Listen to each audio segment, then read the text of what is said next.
Well, welcome to the Municipality of Thames Center regular council meeting, Monday, July 11th, 2022. We don't want to rush things here.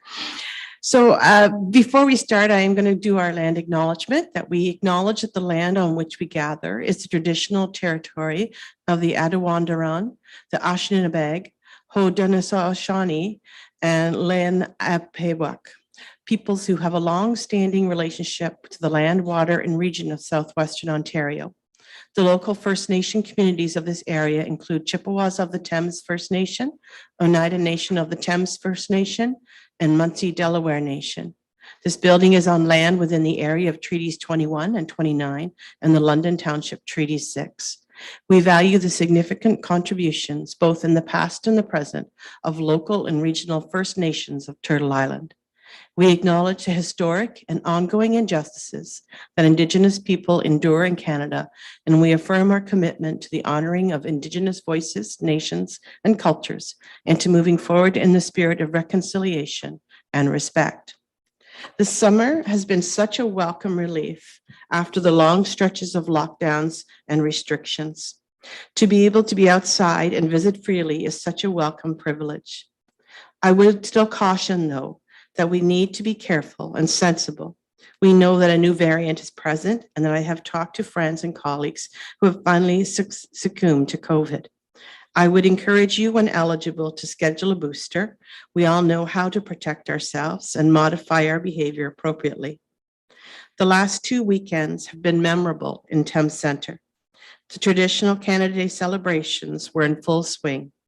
This is due to our treasured service clubs who each do their part to help this holiday make it the best for everyone.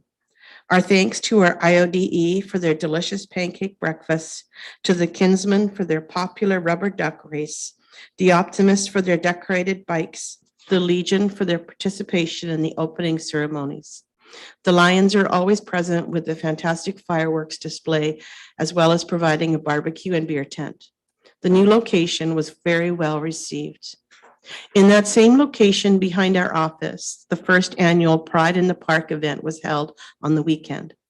This featured booths with information, food, bouncy castles, dance displays.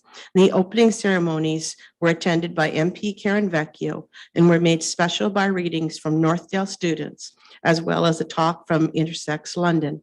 The event gave everyone a chance to mingle and enjoy. My thanks to Deputy Mayor Elliott and her committee and volunteers for organizing this day, as well as my thanks to all of the Thorndale and Dorchester libraries for their support with their crafts and readings at the Drag Queen Story Time. There was lots of participation and made a fun family event. On another note, as everyone is well aware, that there was a fire at the Dorchester Foodland location. Thanks to our volunteer fire department who attended immediately. It was impressive to see the outreach from neighboring grocery stores with their offers of assistance, as well as members of our community. Our best wishes to Tony and Cindy for a fast cleanup and a quick reopening of this valuable business and the other business that were affected. Thank you. Now, Council, any additions to the agenda? There are no additions. Okay. Any disclosure of pecuniary interest? Hearing and seeing none. Any announcements? Yep, Deputy Mayor Elliott. Yes, through your worship, just a reminder that the next movie in the park, hosted by the Special Events Committee, is this coming Friday in Thorndale Park. The movie being featured is Sing 2, and there'll also be food trucks available as well in the park. Excellent. Hopefully it's going to be a nice Friday night and we'll enjoy the movies. So now moving on to presentations and delegations, and it's my pleasure to introduce Sarah Savoy, the County Accessibility Coordinator. Welcome, Sarah, and the floor is yours. So whenever you're ready. Thank you so much. I'm just going to share my screen so the presentation will be seen hopefully by everybody.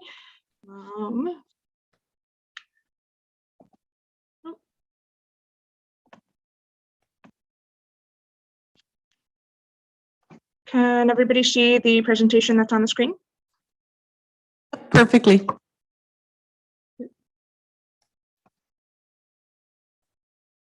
Hopefully that's showing the full screen now. Sometimes technology is a bit finicky. Anyways, thank you so much for having me today. I am here to present on 2 of the documents that were a collaborative effort in the county. So first, I just wanted to discuss a little bit about myself. So my name is Sarah, and I am the County Accessibility Coordinator. Some of the things that I'm responsible for in the county is looking after the accessibility initiatives in Middlesex County, as well as collaborating with all of the local municipal partners on accessibility projects. I help with providing consultation on projects and initiatives as well. I also oversee the implementation of accessibility standards and provide ongoing accessibility training, as well as identifying accessibility issues, needs, resources, and opportunities, and accessibility planning to ensure best practices are being implemented. I also act as the main point of contact for accessibility related concerns across the county. So of course, if anybody ever wants to reach out to me, please do so. I'm always happy to be in touch, either by phone or email. And if you're wondering where you can find that information, it will be included on the accessibility page on Middlesex County website. And there are some municipalities, I believe, that have also posted my information on their websites as well. So hopefully a quick Google search and you'll be able to find the information. So the first document that I am focusing on is the Joint Multi-Year Accessibility Plan. So per the Accessibility for Ontarians with Disabilities Act and the Integrated Accessibility Standards Regulation, all designated public sector organizations are required to establish, implement, maintain, and document a multi-year accessibility plan. And this is to outline the organization's strategy for preventing and removing barriers, as well as meeting the requirements under the IASR. It also requires that it is readily available online and in an accessible format, as well that it can be reviewed, that it is reviewed and updated at least once every 5 years. So the one that we are looking at today, which is the 2022 to 2027 one, is the new one that we have just created, following the last one that we had. And so, much like the previous MYAP, it was again a collaborative effort between the county and all local municipal partners. Each local partner was required to fill out their section and provide details regarding the plan. And the integrated accessibility standard legislation supports the formation of a plan when it is done between an upper tier municipality and lower tier municipalities. So this is why we were able to create a joint plan as well as joint annual status reports, which is the second document, and I'll get to that after. The Middlesex Accessibility Advisory Committee was consulted during the formation of the plan, which is also a legislative requirement, but their feedback was exceptionally helpful, and it's always great to be able to include the advisory committee in anything related to accessibility when possible. There was a survey that we did, so this is how we consulted the public. And some of the questions were with respects to things like barrier-free inclusive customer service and communication, support animals and support persons, the feedback process, accessible formats and communication support, accessible website and web content, ensuring barrier-free recruitment, access to public spaces and accessible parking, municipality or municipally owned facilities and accessibility, and providing barrier-free transportation. So there was 30 responses, with 30% of the people being people with disabilities. The ages ranged from 21 to 66 and older. And recommendations for improvement included things like, when providing permits, to make sure that the area is accessible where the permit is going to be used. The need for more adult change tables in recreational facilities. Language on websites need to be made more inclusive. Parking areas at parks could use some maintenance, such as fixing potholes and updating park entrances to include ramps, not just stairs. When upgrades are made to a path of travel or road, minimize the use of gravel surfacing. This, of course, is especially helpful for people with mobility devices. Allow payments to be made with cash and Visa/debit/credit cards. I believe this was with respects to the transportations, and I know that Middlesex County Connect has updated their payments, and that's very exciting because I know that was one of the things that we got feedback on. And make bus schedules more clear for residents and improve advertisement of services when it comes to Middlesex County Connect. So the plan was drafted through collaboration with myself, the county, and the local partners, as well as consultation with the public, persons with disabilities, and the Middlesex Accessibility Advisory Committee. The attached plan has also gained the approval of Middlesex County Council, and it has been sent to all local municipal partners to be adopted by their respective councils. Once approved, it must be posted on the county and the local municipal partners website, and it will act as a roadmap for accessibility initiatives that will take place over the next 5 years. So there were some sections that were new this year or that were important to take into consideration when creating the plan, such as we incorporated a message from the chair of the Accessibility Advisory Committee. We thought this was a great way to kind of show that the plan was being supported by the committee. There's an executive summary this time, which gives people a better idea of what the plan is about. The statement of commitment was made more clear since that is a legislative requirement. So I wanted it to be a little bit more easy to find, basically. Middlesex County's previous joint multi-year accessibility plan was also briefly touched on. The Accessibility for Ontarians with Disabilities Act was incorporated. And then I was requested by the Elgin Accessibility Advisory Committee, and I thought it was good advice, so I decided to do it for Middlesex to make it more clear what the role of the Accessibility Advisory Committee is and what my role is, because I think sometimes there's a bit of confusion with the public around who to contact for what. So that is why those two things were incorporated and a little bit elaborated on a little bit more to make sure it was clear. Plan coordination and implementation was discussed. Accountability, evaluation, reporting, and compliance was touched on. And then there was an overview of the IASR requirements. So people knew like what the requirements were focused on, and it would give a better understanding of the goals that we laid out in the plan and how they connected to these requirements. So the IASR requirements includes the general requirements, information and communications, employment, transportation, design of public space, and customer service. In order to meet the requirements, we all had our own sections that we had to include, and we focused on outlining accessibility progress made in the last 5 years, as well as the goals and timelines that are set out for the next 5 years. And the purpose is also to support the province's goal of making Ontario fully accessible by 2025. The plan also includes sections on communication, feedback, and contact information. And there is 2 appendix that are also a legislative requirement to include, which is the accessible maintenance procedure and temporary service disruptions. And lastly, it's made very clear in the document that it is available in accessible format and with communication support upon request. The actual document is considered accessible based on the standard that is laid out under the IASR, but sometimes people need additional accessible measures or changes to the plan, such as making it more enlarged. So that is why we also include this there, just so that anyone who is reading it knows that they can request a more accessible version or something that would work for them. That is it for that. So that's all for the joint multi-year accessibility plan.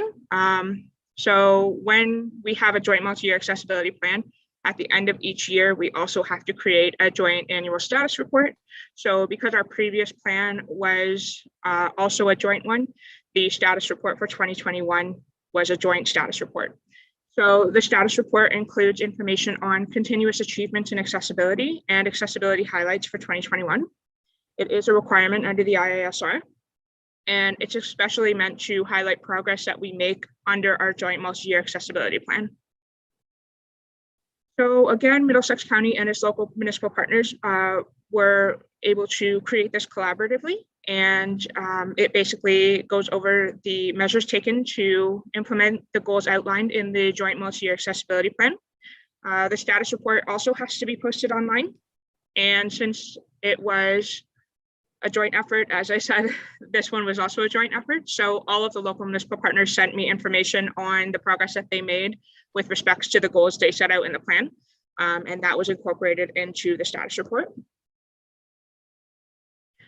This has been taken to the Middlesex Accessibility Advisory Committee for approval and feedback.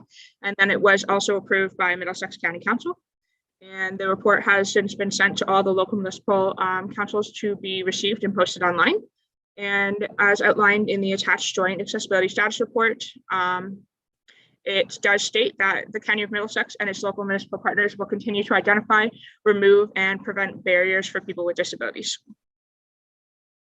So I just wanted to highlight a few things that Center had achieved in 2021. And this includes increased awareness of methods such as the municipal drop box during COVID, continue to coordinate live stream electronic council meetings and electronic committee meetings, continuous improvement of methods to make electronic meetings easier to access, ongoing training provided to staff on creating accessible documents and the feedback process, installed new barrier-free automatic sliding doors in place of standards sliding doors between the lobby of the north ice pad at the Flight Exec Center, installed a new playground structure at Thorndale Park, installed phase 1 of walking path and lights at Dorchester Park. New accessible playground planning began in 2021. Built a new field house at Thorndale Park with barrier-free family washroom. Completed a new community center at Thorndale to AODA compliance.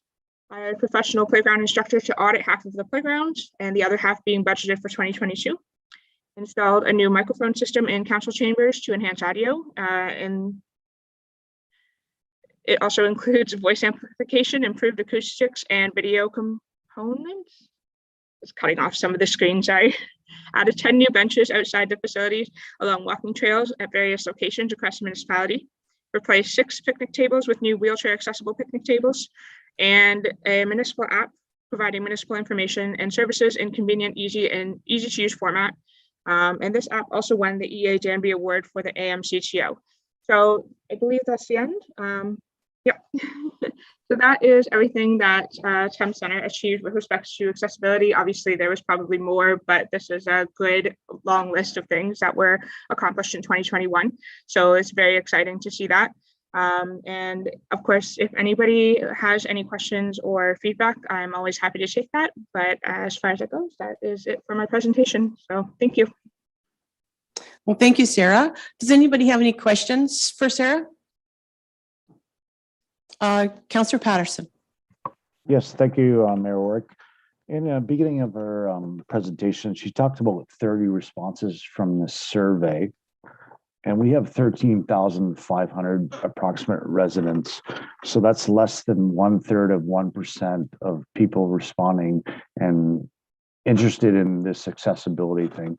So maybe she can talk to us about why we're only getting 30 responses. Yes. Go ahead, Sarah. Yep. Thank you, Councillor Patterson, for that question. And that is a good question. So unfortunately, these types of surveys don't get the best response. We have the same challenge in Elgin County, and I believe we received around the same amount. The survey was posted online. It was intended to be advertised by all local municipal partners on the social media pages, etc. Perhaps one of the challenges, of course, from last year, since the survey predominantly was circulated around the end of last year, early this year in January, is the lack of availability of written, like printed copies of the survey. So unfortunately, that could have been a little bit of a challenge because of COVID. Obviously, the timing wouldn't have been great to be handing out paper copies of the survey. So that could have been part of it. And then I think the other part is that sometimes I find with certain topics, it can get people, you can't like make people answer. So of course, it can be challenging to get them to respond to something, especially if they don't see it as relevant to themselves. Since only 30% of the responses were people with disabilities, again, it's a real challenge to try to get the responses from the people that we're hoping to hear from. We will probably in the future have to look to see if there's another way that we can hold like public consultation, perhaps in person this time, or maybe we can look to doing more than one survey at different times in the year and see if we get better responses then, as well as hopefully doing more in-person push like advertising, or maybe handing out like paper copies of it. But other than that, yeah, unfortunately, there's not much we can do when we don't get the responses. I did extend the time and continuously was in contact with local municipal partners to keep pushing the survey, and we just didn't have much luck with it. And like I said, the same thing in Elgin County, it was really hard to get people to respond to it. And I know some of the responses were focused on mask and how mad they were about the mask mandates. So those responses were also not really helpful to what we were trying to get at with the survey as well. So yeah, thank you for the question, though. It is a good one, and it's definitely a challenge to try to get responses. Any other questions? Councillor Patterson? Just a comment. I think, Mayor Work, this issue is such a big thing. You know, we have to make everything inclusive and accessible. But it seems like the public doesn't really care because they only had 30 responses. So hopefully we can figure out a way to, you know, understand what people are wanting and you know, that kind of thing, right? So I'm just concerned that it's only 30 responses. So to me, that says people are not really interested in this, which is unfortunate. Okay, thank you. Seeing no other questions, I think that concludes it. Sarah, thank you again. And if anybody does have any questions regarding accessibility in the county or in Thames Centre, I think that Sarah's a great resource, and I encourage anyone to reach out to her because having in the past reached out to her about different items, I found she's very responsive and knowledgeable. And thanks again for all of your work, Sarah. Thank you so much.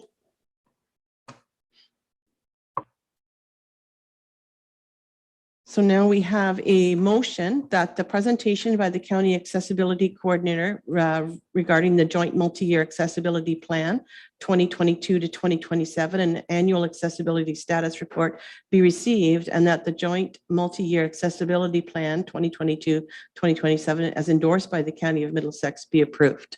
So looking for a mover, Deputy Mayor Elliott, seconded by Councillor Hunter. Calling the vote, all in favor? Sorry, I just have a question. Yep, go ahead. So how do we endorse this plan when only 30 responses from the public? That's why I'm having difficulty, Mayor Ward. Well, it is a requirement. If the clerk wants to enlighten us on that, she's more than welcome to. Good afternoon. The multi-year accessibility plan, as Mayor Warwick just stated, is something that is required. It is a 5-year plan for Thames Centre.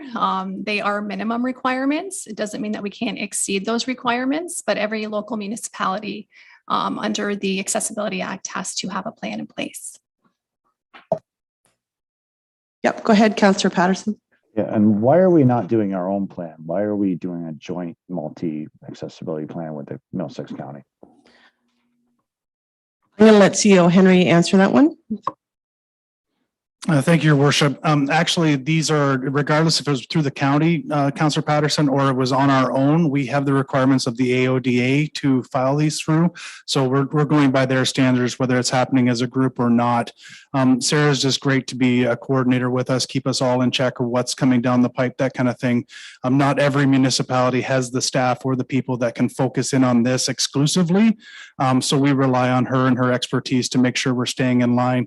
Obviously, our facilities all need to have AODA requirements, so she helps us with that as well. And the list of things that you heard that we accomplished over the course of time is part of getting all of our facilities to that AODA standard. Okay, go ahead. Yeah, sorry, one last thing. I just think we should have our plan and it should be better than the minimum. Yeah, and I think, being a member of the accessibility committee for the county, I would say that Thames Centre is doing very, very well and one of the leaders in the county for this. So I can assure you that we are doing our very best to make it so. And I'm just going to ask the clerk would like to make another comment. Hi, yes, in the joint plan, all the municipalities have submitted a plan within. It's a long document, but Thames Centre has coordinated with all the directors at Thames Centre, and you will see that within the plan, Thames Centre does have their own. Okay, any other questions? Oh, sorry, Deputy Mayor Elliott, go ahead.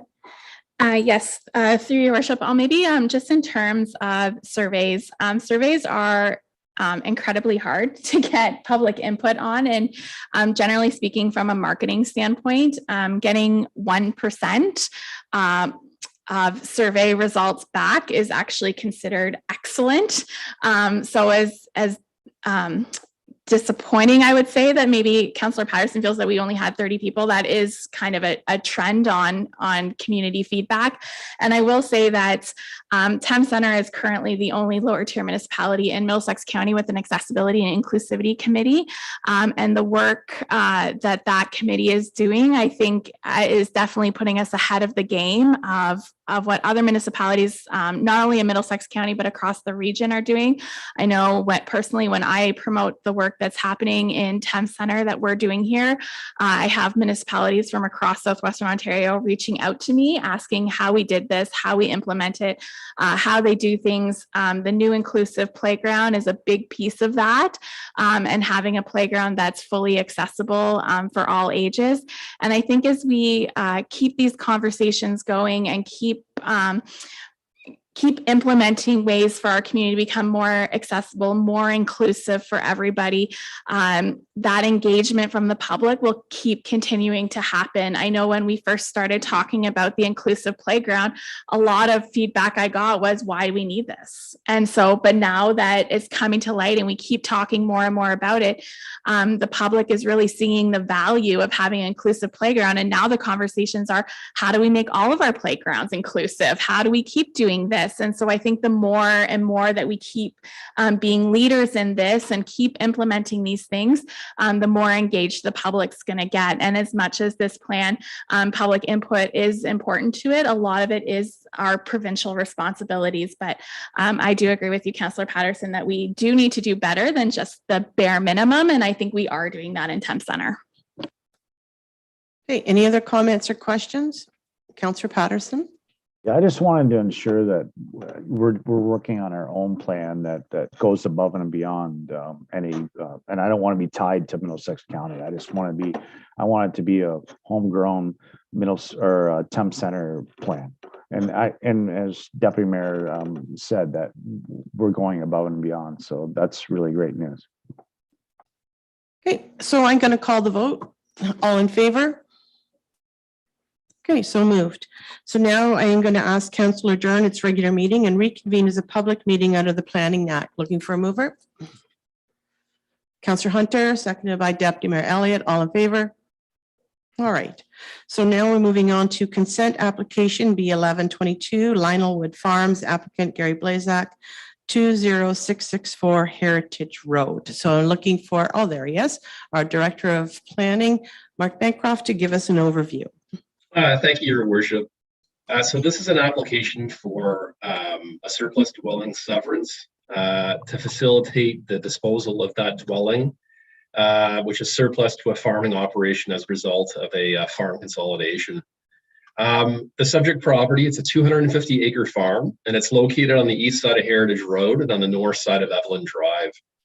It's primarily used for field crop cultivation. However, it does contain clusters of farm-related buildings and structures, along with 3 single detached dwellings on this farm. The lands are designated agricultural under the official plan and are also zoned for agricultural purposes. The lands are also subject to application for consent B4-22, which was conditionally approved by Council back in April.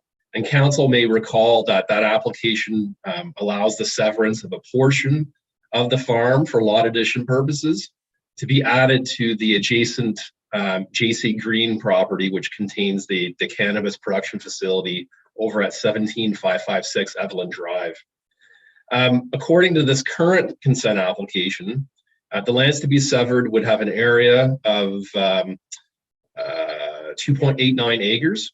And these lands contain a single detached dwellings, a detached garage, as well as a storage shed. The applicant has noted that he's proposing to remove the eastern portions of the storage shed. And also in terms of the lands to be retained or the balance of the farm, it will have an area of about 245 acres. And it also would account for the previous lot addition consent. Council may also recall that we had a consent application B6-19, which was filed by the applicant, which sought to dispose of the same farm dwelling on a separate lot. However, that application was refused by the municipality back in 2019 due to the area of the lands to be severed being excessive The applicant in reapplying for this consent has reduced the lot area of the lands to be severed based on feedback that was provided by staff back in 2019. So, Your Worship, I've conducted my analysis, and certainly there's policy direction under the provincial policy statement and the county official plan, as well as Thames Centre's official plan, in allowing these types of severances subject to criteria. So in all, I'm satisfied that the criteria has been met generally. Other criteria that hasn't been met, including the location of the septic and the well, those are all matters that are capable of being addressed as conditions of consent.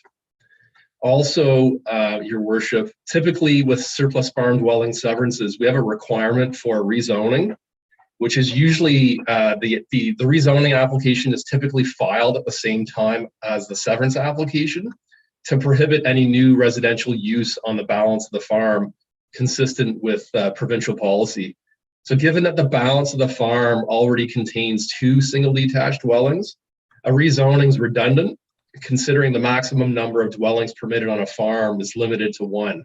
So those dwellings would continue to be grandfathered with legal non-conforming status. So in all, Your Worship, I'm satisfied that this proposal meets the policy framework, including conformity with the Thames Centre official plan. In terms of agency comments, there were really no issues identified, save and except for our drainage superintendent. He's noted that a drainage reassessment would be required. And also our chief building official, he's noted that the septic and the well will need to be wholly contained on the lands to be conveyed. And also that a building permit will be required for the partial demolition of the accessory building at the rear. To date, no responses have been received from members of the public. So it's my recommendation, Your Worship, that the consent application as applied for be approved, subject to the 8 conditions that are noted in my report, and also subject to the reasons that are outlined in my report. I'm here to answer any questions, Your Worship. Thank you. Thank you. Alan, do we have the applicant or the agent available? Yes, Your Worship. We have Gary Blaza coming in. Okay, thank you.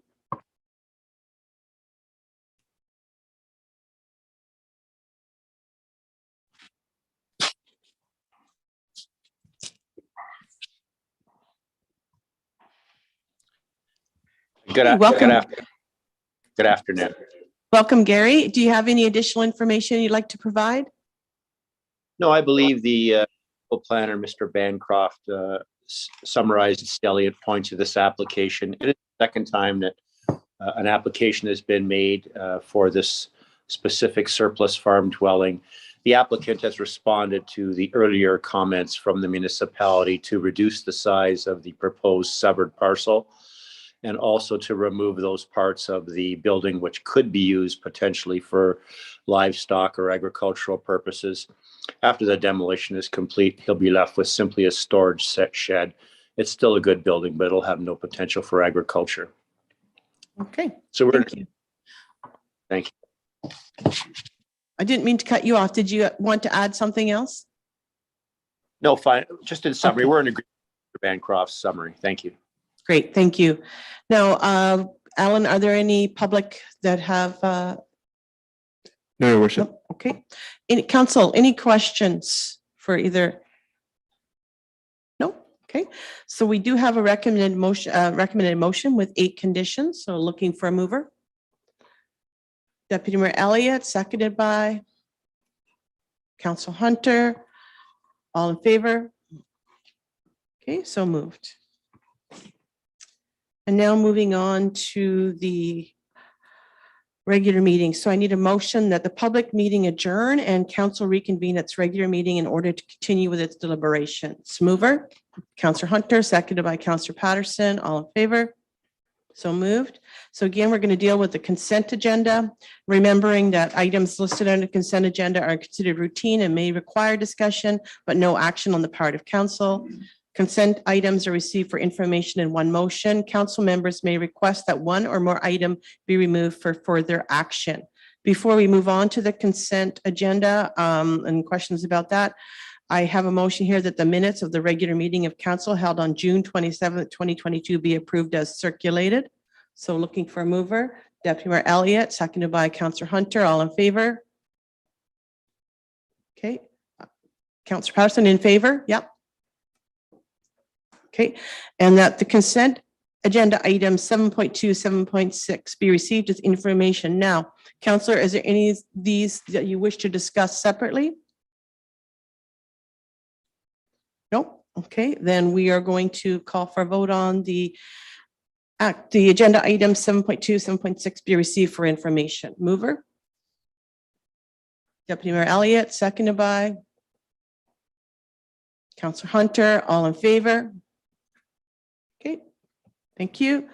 Moving on now to the reports of departments. We have, first one is 8.1 Clerk 00422, Council Remuneration Review. And Tina, is that yours?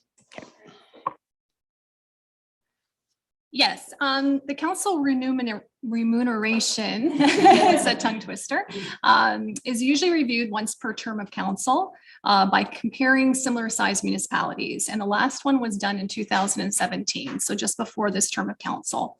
Thames Center participated in a survey comparing municipalities that are highlighted in the report on the agenda. And because we participated, we were provided with the results, including the Schedule A that's attached. Results from the survey shared showed that Thames Center council positions were below the market median, which is the 50th percentile. The employee compensation review that was done in 2020 placed all staff, non-union staff, at the 55th percentile. Therefore, staff is recommending that the council compensation be effective January 1st, all be placed at the 55th percentile, the same as staff, and that Thames Center continue to review it once per term of council. Okay, any questions, council? No. So we have recommendation in front of us. There's, I might as well read through it, I guess.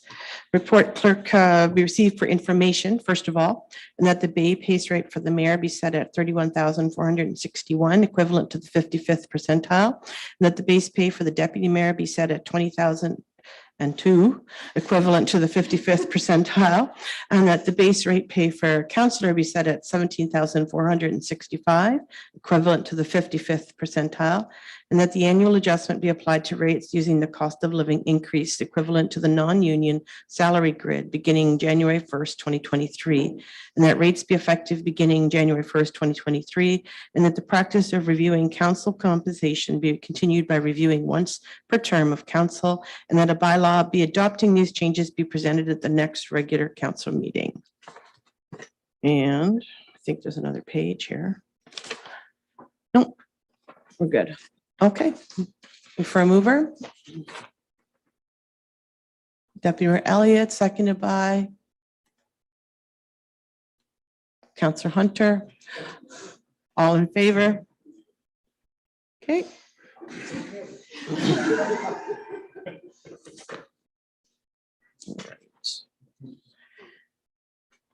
So now I have to turn the page again.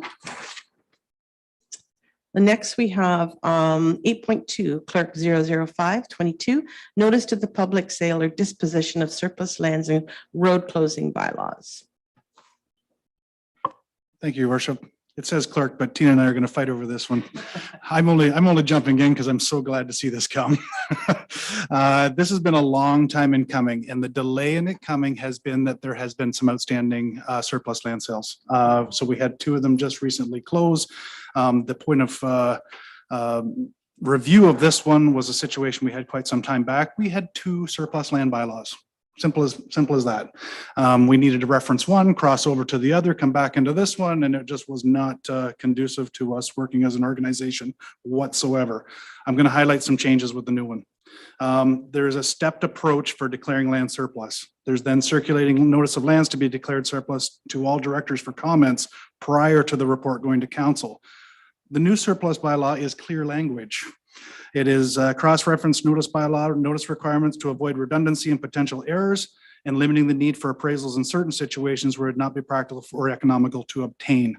This new document is clear cut, step by step. This is what you do next. This is what you don't do. And if you run into don't do, you don't do it.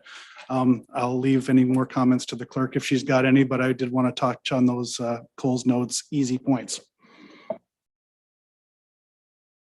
The only comment I have is that even though the surplus lands was rewritten, reorganized, it's still as transparent as the former one. It's just much more clear.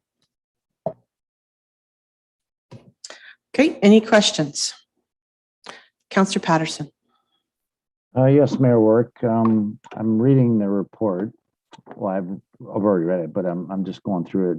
So step approach for declaring land surplus. So circulating notice of lands to be declared surplus. How does that get decided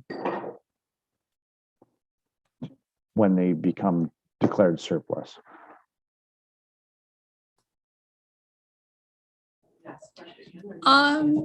I think I understand the question. I'll just begin to answer and just let me know if I'm not answering it. So if there is land in the municipality that staff hear about and say that it is lands that the municipality owns, there is a step approach as to what staff needs to do, which means go to every director and gain comments, feedback, go to council. And if council would like to declare the land surplus, there would be an open resolution that they would declare the land surplus. Notice of intent to sell. There is no notice involved with declaring land surplus, but before council intends to sell land, the purchase and sale agreement, that would need to be provided to the public so that there's an opportunity for the public to comment before that bylaw is considered at a council meeting. Councillor Patterson. So declaring the land surplus, there's no notice to people. And who decides it's surplus? Is it administration or is it council or is it both? That would be council's decision to decide if it was declared surplus. And our current bylaws do not require notice for surplus land motion. It's just for the intent to sell. That hasn't changed. Any other questions? Okay, all right, so we have that was to be received for information. The report clerk 00522 be received for information. Looking for a mover? Councillor Hunter? Sorry, Mayor Work. This is just for information? Yeah. Or is it actually, okay, perfect. So it's actually not, we're not changing bylaws, is that correct? We will be in the bylaw, but right now this report's for information. So when we get to the bylaw, then we can open up the discussion again if you wish. Okay, so where was I? Had a mover and a seconder? Did I have a seconder? Okay. So Deputy Mayor Elliott, so I have a mover, have a seconder, and just to be clear, Councillor Patterson, we're voting that this be received for information. So all in favor? So moved. Now moving on to F00822, our 2021 Annual Development Charges Report. Who gets the glory of, oh, Kim, great, go ahead. Thank you, Your Worship, and good afternoon to council and staff. Report F-008-22, our 2021 Annual Development Charge Report is provided to council. It summarizes the development charges, receipts, and disbursements for 2021. The requirements for the information to be included in the annual treasurer's statement is identified in the Smart Growth for Our Communities Act. And the annual report also follows legislative requirements as set out under Section 12 of OREG 82-98 and subsection 43.2 of the Development Charges Act. Adjustments determined at the time of completion of the 2021 development charges study are reflected in the report. The total DC fund balance at December 31st, 2021 totals $5,383,266, which represents an increase of just over 1.8 million over 2020. And I would be happy to answer any questions that you may have at this time. Hey, thank you. It's always good when we're going up. This would be my comment. And any other questions for Kim? Councillor Patterson?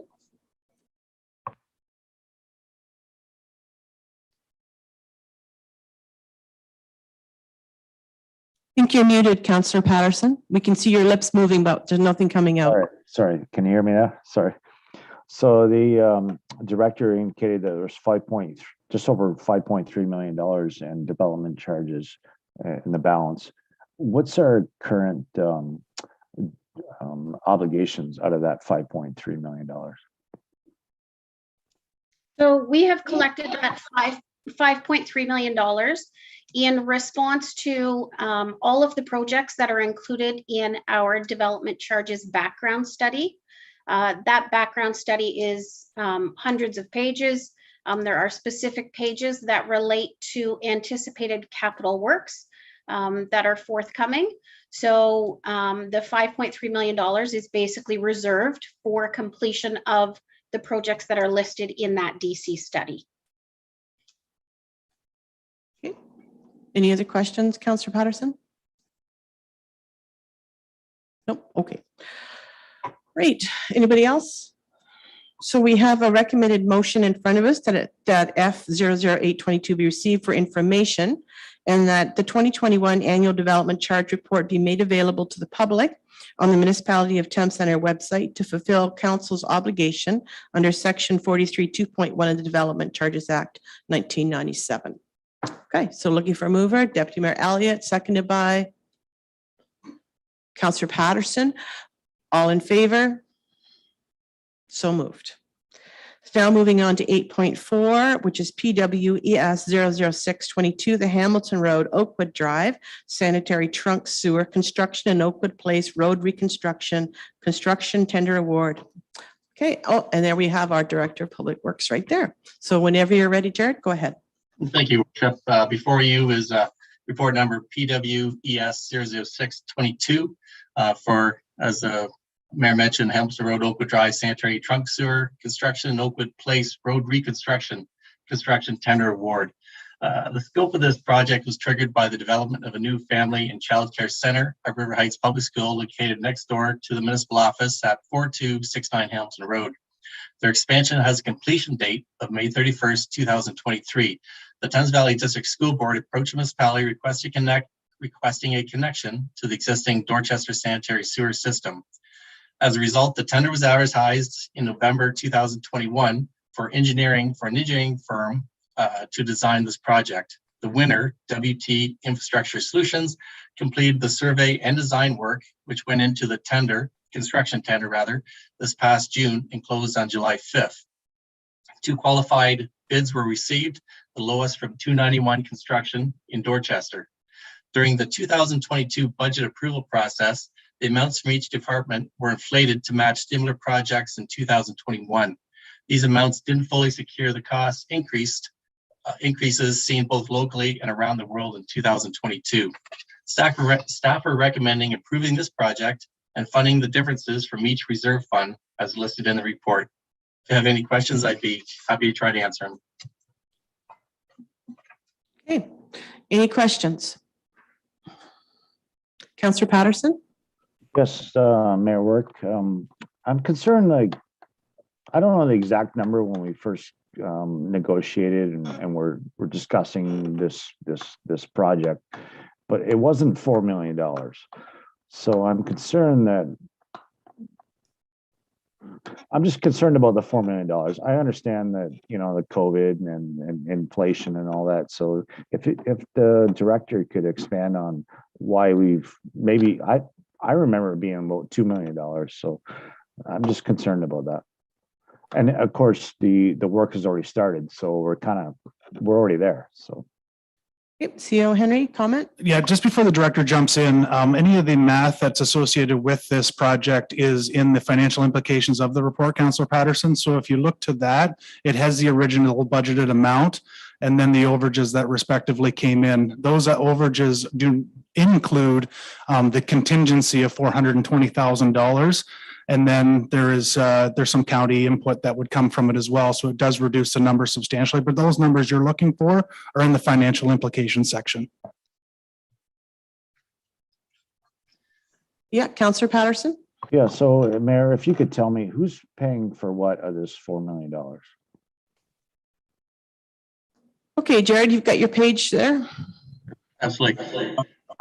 Yeah, through your worship, Councillor Patterson, I listed each department, actually, who will be paying for their own transportation. The road was due in our 5-year capital to be replaced anyway. So the road would be looking after asphalt, curb, gutter, any kind of sidewalk repairs that was in that kind of detail. Storm sewers, again, the storm department are looking at their storm system and any kind of projects they can pick up here and just kind of save on the money there with the road being torn up anyway. They're picking up. Water services, the water services are copper that were put in at the time the Oakwood Drive was redone. There were copper services. Now everything's plastic, so they'll be upgraded to plastic service lines. Wastewater. The wastewater portion that will be picked up between the school and benefiting properties along Oakwood Drive and Hamilton Road, rather. So each department's looking after their own, basically their own infrastructure. Because there's no wastewater there, that's a portion of the school and the benefiting properties fronting this project. Okay. Councillor Patterson, follow up? Yeah, just one last question. For the information for the Hamilton Road, Oakwood Drive residents, what is the fee for their connection to this sewer, system? Do we know that right now? Is it Well, a set fee? I'm going to let Jared explain how this is determined, and maybe you can explain about the meeting that will be happening later on this month. But I just, before we go ahead, Jared, I just want to have a quick question to our financial guru, Kim, if she's online. So looking at all the different places that we're taking the money from, would we ever consider taking it from our tax stabilization fund as well? So the only restrictions that the municipality has to abide by is in regards to the wastewater and water components of the project. Because those systems are considered to be full cost recovery, we're required, and as part of our municipal services extension policy, we're required to fund those portions of the project appropriately through those projects.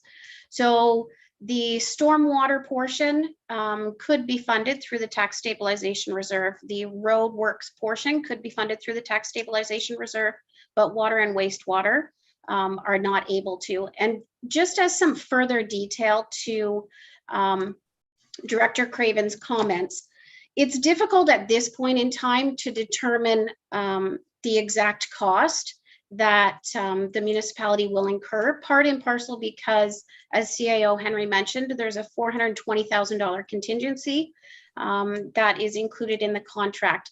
The other difficulty is with a contract, we tend to allocate certain portions of the project to certain infrastructure categories that don't necessarily directly relate to one another. So for example, if we were to do a wastewater project that required road surface works that were not anticipated and did not extend the life of road surface works, that road portion of the project is not necessarily funded through the transportation reserve. It would be funded through the wastewater reserve and future connections, because it's the wastewater infrastructure and wastewater project that is requiring us to actually upset the road surface.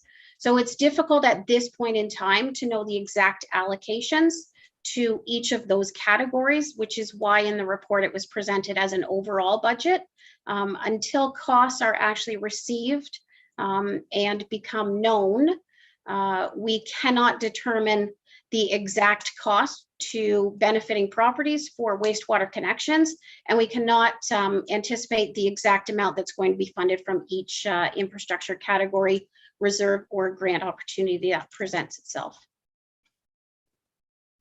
And Director Craven, did you want to add anything? I think Chris was looking for numbers, but I think what we indicated was that we have a price that people have paid throughout Thames Center, and it would not be, excessive. It's the same for the connection in Thorndale on King Street. It's, roughly the same. There's a way of making this work. So people aren't being penalized because it may be a difficult project or run into overages. So Director Craven, do you have anything to add to that? No, that's exactly right, Your Worship. Councillor Patterson, King Street project was just being completed right now up in Thorndale, and those prices haven't been determined yet either. So it's very premature to even ballpark what a price would be on Hamilton Oakwood here with construction not even being started yet. And I think too, maybe the information session will answer a lot of the questions regarding the time period and the different connection questions that people have. So Councillor Patterson, I saw your hand up. Did you have an additional question? Yeah, I thought we already had a fee and tariff bylaw that actually sets the actual connection fee already. Are we looking to change that? And is it unknown? Is that what they're saying?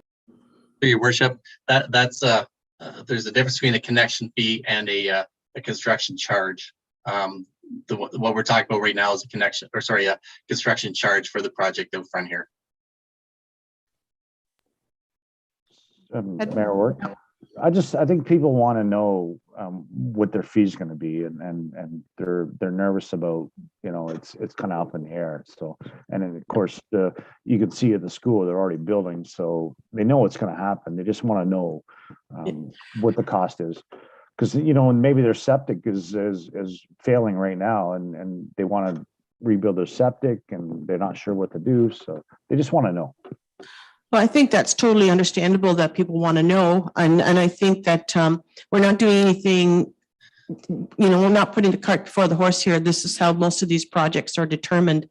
And as I said, I think the best thing to do is to attend the meeting that Jared will be hosting, and everybody will be able to find out what their options are. Okay, any other questions? Any other comments?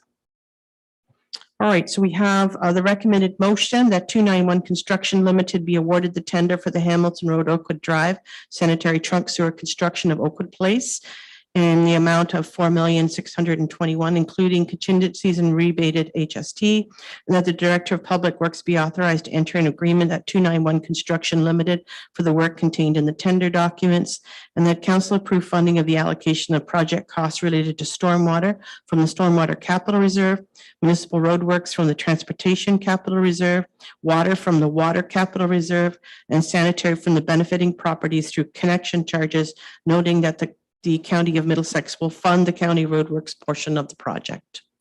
Okay, so looking for a mover. Deputy Mayor Elliott, seconded by Councillor Hunter. All in favor? Opposed? Okay, so moved. Now we're moving on to PDS 03922 zoning bylaw amendment Z1022. Rasha Nassar, the applicant, Finlater and Associates, the agent, and the property is 4074-4086 Elgin Road, Mossley. And I see Mark is ready to go. Thank you, Your Worship.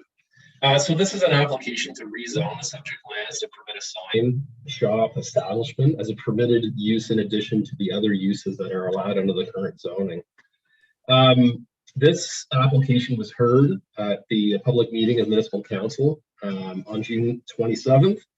And this report that's before you is an evaluation of the proposal, including a summary of the issues identified through the public and agency consultation process, as well as a recommendation for council's consideration. We have a single detached dwelling, which is known municipally as 4074 Elgin Road, and we have a metal clad building located south of the dwelling. And that metal clad building is known municipally as 4086 Elgin Road. The lands are currently designated hamlet under the official plan, and they're zoned for hamlet residential purposes. I've conducted my analysis, Your Worship, as outlined in my report, and I'm satisfied that this proposal meets the planning policy framework from a general standpoint. I've also gone through and evaluated the proposal against the criteria noted under the official plan and dealing with zoning bylaw amendments, and also the criteria for new commercial, industrial, institutional type uses within hamlet areas. So in all, I am satisfied that that criteria has been met, provided that site plan approval is required, to legitimize this commercial use, which is freestanding and is beyond the scale of a residential home occupation or home business. And this redevelopment is an adaptive reuse of an existing building in that no new building is proposed. So, considering this proposal has come through the back door in terms of the applicant now asking for forgiveness, that's not an excuse, in my opinion, for not having to go through the proper process. So in other words, had this proposal come through the front door, it would have required site plan approval. Therefore, it should apply in this circumstance. In terms of agency comments, no issues were identified in the circulation except for from the chief building official. He's noted that a permit is going to be required for the septic system, and also a permit required to convert the metal clad building to commercial use. In terms of public comments received, there's a number of written submissions that are attached to my report. I've certainly gone through all of those submissions, and the key concerns that are raised are identified in my report along with the staff response. And in considering those concerns, Your Worship, the requested rezoning is appropriate and it is consistent with provincial policy and our official plan. So it's my recommendation, Your Worship, that this rezoning application as applied for, that it be approved in principle, and that the implementing bylaw be forwarded to the next regular meeting of council, limited to 2 readings only, with third and final reading of the bylaw provided once the applicant receives the applicable permit for the septic system, and then secondly, that site plan approval be obtained. That's my submission for you this afternoon on this file, Your Worship. I'm here to answer any questions. Thank you. So any questions for Mr. Bancroft? Councillor Patterson? Yes, Mayor Work. How long has this existing shine shop been in operation? Do we know? Through you, Your Worship, from memory, I'm going to say that it's been about 12 months or so. It could be longer, but just from memory, I would say that 12 months is probably a good estimate. Councillor Patterson? Yes, and Mayor Work, what precipitated this zoning change? Through Your Worship, we had a bylaw enforcement complaint, and we investigated the matter, and the applicant has applied for a zone change to remedy the situation. Okay, any other questions? So I did go and meet with Mr. Nasser and did a tour of his property and buildings, and I feel completely satisfied that the recommendations by the planner will make sure that this is an appropriate use and is exactly what it represents. There's no hidden agenda here. It's exactly as it's stated. So it was nice to meet the employees that are involved and to inspect the premises, because as always, when you have a lot of public comments, it's nice to be able to go and see for yourself and see what's involved. So as I said, I feel quite comfortable with the recommendations put forward. Okay, so we have, do you want to comment or? Yeah, okay, go ahead, Deputy Mayor Elliott. Thank you. And through your worship, just noting the original bylaw complaint came directly to myself, and the complaint was in regards to the open storage and the signs being stored outside. I'm happy to see that that is not being permitted, as that was the the major and first complaint coming from the public. We received quite a bit of public input from the zoning meeting, and I think Director Bancroft did a great job at addressing those concerns that were met, and that those concerns can be addressed through the site plan. And should that not be the case in which the applicant, if they were not to follow the site plan or what has been laid out, that we do have bylaw enforcement as an option to the public.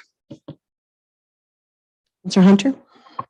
Thank you, Your Worship. Just a comment that this business from the onset, we've been told that the employees show up in the morning and pick up their supplies, go do their work for the day and come back. So it's not a lot different than a lot of other self-employed people that we have in the municipality that run, for example, an electrician or a plumber or whatever.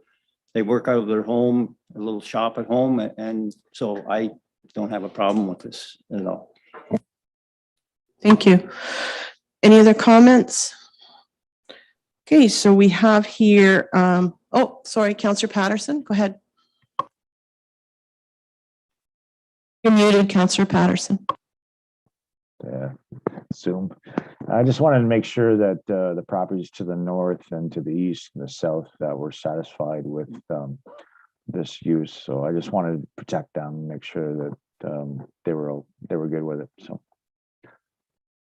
Thank you. Any other questions? Oh, okay. So we have a recommended motion. It's in front of you with, again, referring to, I think Director Bancroft explained it very well with the two conditions. So looking for a mover. Councillor Hunter, seconded by Deputy Mayor Elliott. All in favor? Opposed? Okay, and so moved.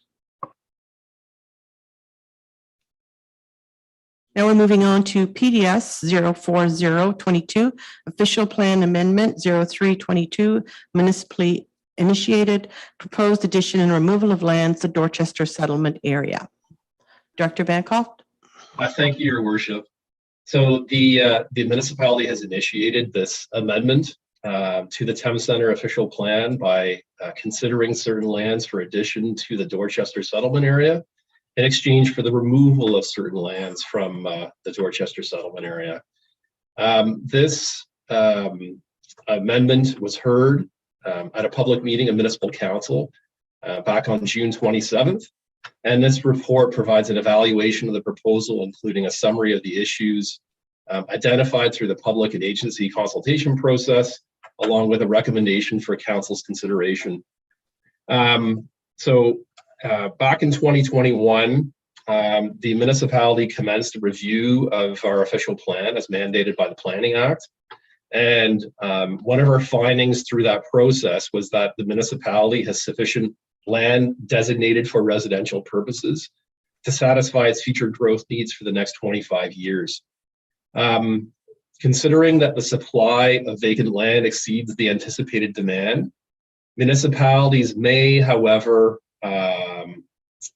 permit adjustments of settlement area boundaries outside of a comprehensive review under the provincial policy statement, subject to the prescribed evaluation criteria, including that there's no net increase in land in within settlement areas. In other words, lands cannot be added unless lands are removed having a greater area.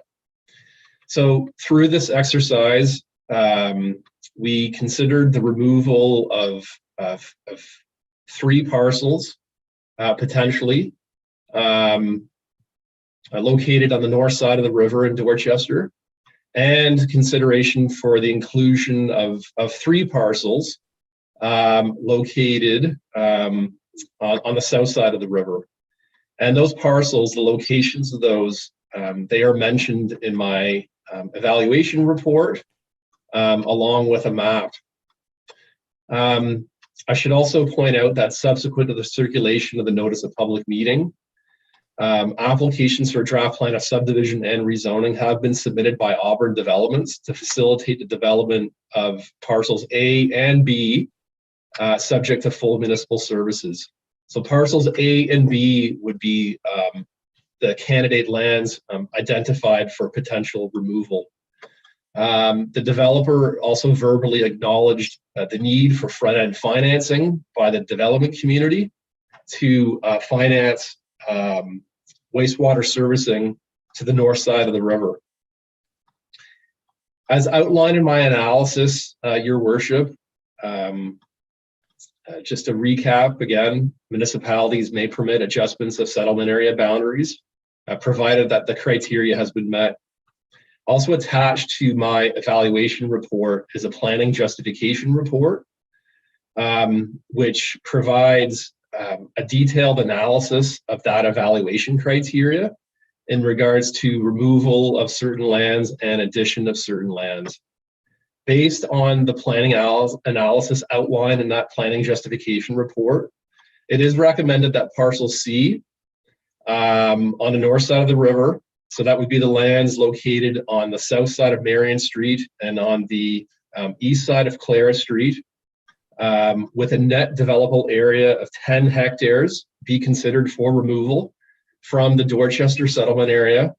Given that the lands have been designated residential for over 25 years and remain undeveloped, they are peripheral to the built-up area of Dorchester, and they're located at a greater distance from the proposed pumping station site compared to other candidate lands for removal. So with removal of those lands, it would be appropriate to have those lands redesignated from residential to an agricultural special policy area. And through the special policy area, the policy direction would be, should there be a demonstrated need for the inclusion of lands for residential purposes consistent with provincial policy, these lands shall be recognized as a prime candidate provided full municipal services are available and proximate.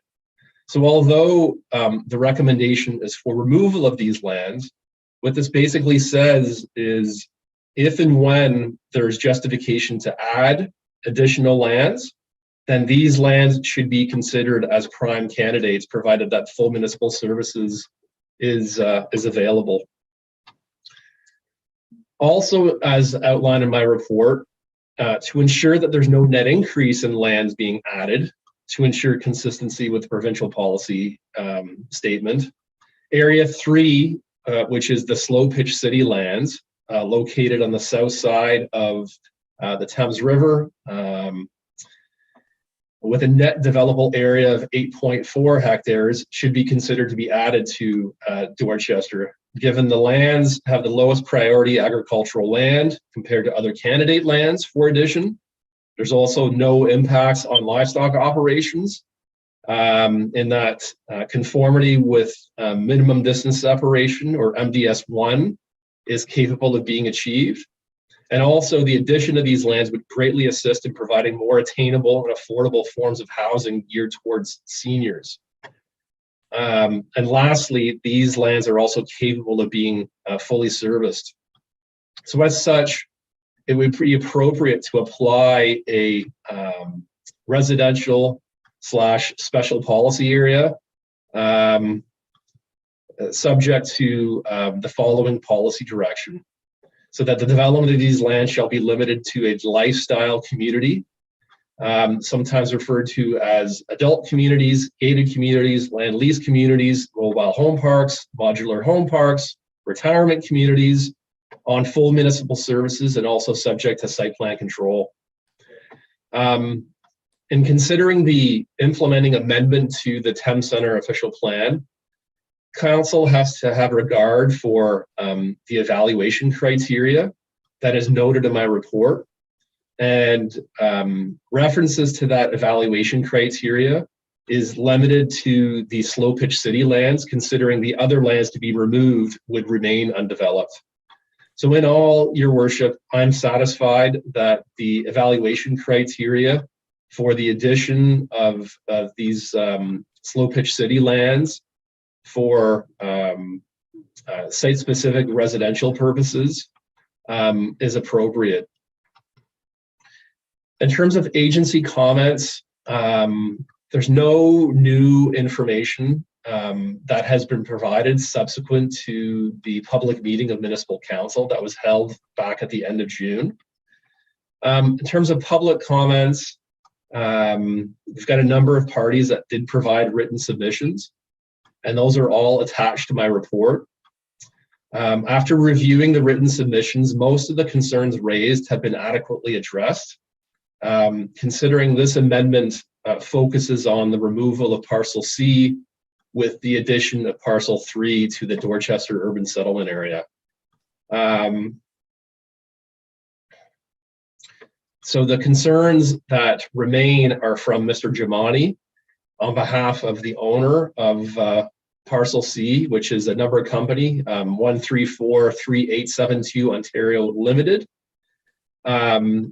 He is concerned over the potential for these lands being removed. Staff, however, can confirm that there's been no communication with the owner to facilitate the development of these lands. So with that being said, in considering these concerns, this municipally initiated amendment would be consistent with the provincial policy and in conformity with the County of Middlesex official plan. So it's my recommendation, Your Worship, that this municipally initiated amendment be approved with the effect of removing certain land and adding certain land as noted in my report. So in terms of removal, that would be parcel C, which are owned by Mr. Giamani. So south side of Narian Street and on the east side of Clara Street, with the addition of certain lands being the slow pitch city lands. And that staff be directed to forward an official plan amendment for consideration at the next regular meeting for consideration of adoption. I'm here to answer any questions, Your Worship. Thank you. Okay, thank you. Council, any questions? I just would like to ask you, Mr. Bancroft, like the word removed sounds so final, and I know this is just a temporary thing. We know that when building permits are issued through wherever that land is, then we know that more land can be brought in. So I know you don't have a crystal ball. I know that would be nice to have a crystal ball, but if you were looking at our rate of growth and the applications that are being issued, what time frame are we looking for having the special policy area brought back to a residential for that area? Just a rough figure. Yeah. So, Your Worship, I would say that based on the latest rate of growth, we'd probably be within a 3 to 5 year window as to when we'd be at a point in time where our land supply is below that 25-year planning horizon. And if and when that happens, that would give an opportunity to revisit this matter for potential inclusion into the settlement area through the undertaking of the comprehensive review. The other question I have for you, if, through communication with development interest and knowing that there's been substantial investment made in those lands, when the question of a pumping station comes up, if everyone is interested in moving forward, what time frame would you look for a pumping station? Like when you look at what has to go through council and what has to be approved and tendered, what time frame are we looking before we would see a pumping station? Your Worship, I really can't answer that question, considering we would be in the hands of the development community on the north side of the river. In terms of what their timing is in terms of moving forward. I would anticipate that the developer would not be willing to front-end finance unless they had some form of assurance in their back pocket. And the best form of assurance, in my opinion, would be draft plan approval. So I think that needs to happen first in terms of having applications go through the public and agency consultation process with consideration for issuance of draft plan approval. And then once that happens, then that's when front end financing, that's when really things could move forward in that regard, in my opinion. I think that's something similar that we saw with the addition of the boardwalk lands, and I remember the discussions there waiting for the expansion of the wastewater treatment plant to enable that, but it was a process that was ongoing, and it certainly wasn't a quick process. So in that regard, looking at communication between developers and Thames Center, I think we could work towards getting that organized. And, depending on the development community. Any other comments to that, Mr. Bancroft? No, Your Worship, I really don't have anything further to add, but your example of the boardwalk at Mill Pond subdivision is certainly relevant. The only difference being is we had one party to deal with as opposed to multiple parties on the north side of the river. So your point is well taken. Thank you. Muted. Councillor Patterson, I saw your hand up. Yes, can you hear me? We're good. When was this property designated as future development? What year, do we know? I think you did mention Mr. Bancroft, but go ahead. Yeah, so through you, Your Worship, as outlined in my report, I talked about the history of lands on the north side of the river, and under the North Dorchester official plan, I'm speaking very slowly so that I can find the specific reference in my report. Oh, here it is. Thank you. So back in 1997, we had those lands on the north side of the river, those large undeveloped areas, including parcels A, B, and C, which were identified as stage 3 areas where development would only be allowed on full municipal services. Most certainly that direction through official plan vision has been in place for at least 25 years. I didn't go deep enough into the archives to see what was revealed prior to 1997, but that was my starting point. Do you have your hand up, Chris? I can't see. It's not on the screen. There we go. Yep. So my next question is for 25 years at least, we've told this buyer of this property that their lands were in future development and they invested in that. And now we're telling them, no, you can't. So I'm having trouble reconciling that and how we tell them no now after 25 years of investment in buying this property.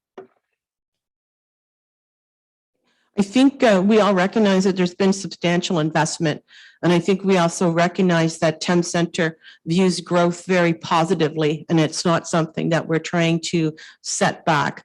I do think that we are not saying no. We are just saying it's not going to be right away. It will be when the pumping station's available and building permits are taken out, and that when we see plans come forward. And correct me if I'm wrong, Mark, but that's my view of it. But I don't know the technical sides, but I know that what we're striving for is trying to get appropriate housing for the people that we have in Dorchester. And we're trying to make sure that we have coordinated efforts between developers and making sure the growth is appropriate. So I think that answers your question, but if there's more, let me know. Councillor Hunter, you have a comment? Through your worship, maybe to the Director of Public Works, if he's still online there. The slow pitch property, to service that, they would still need a pumping station there as well?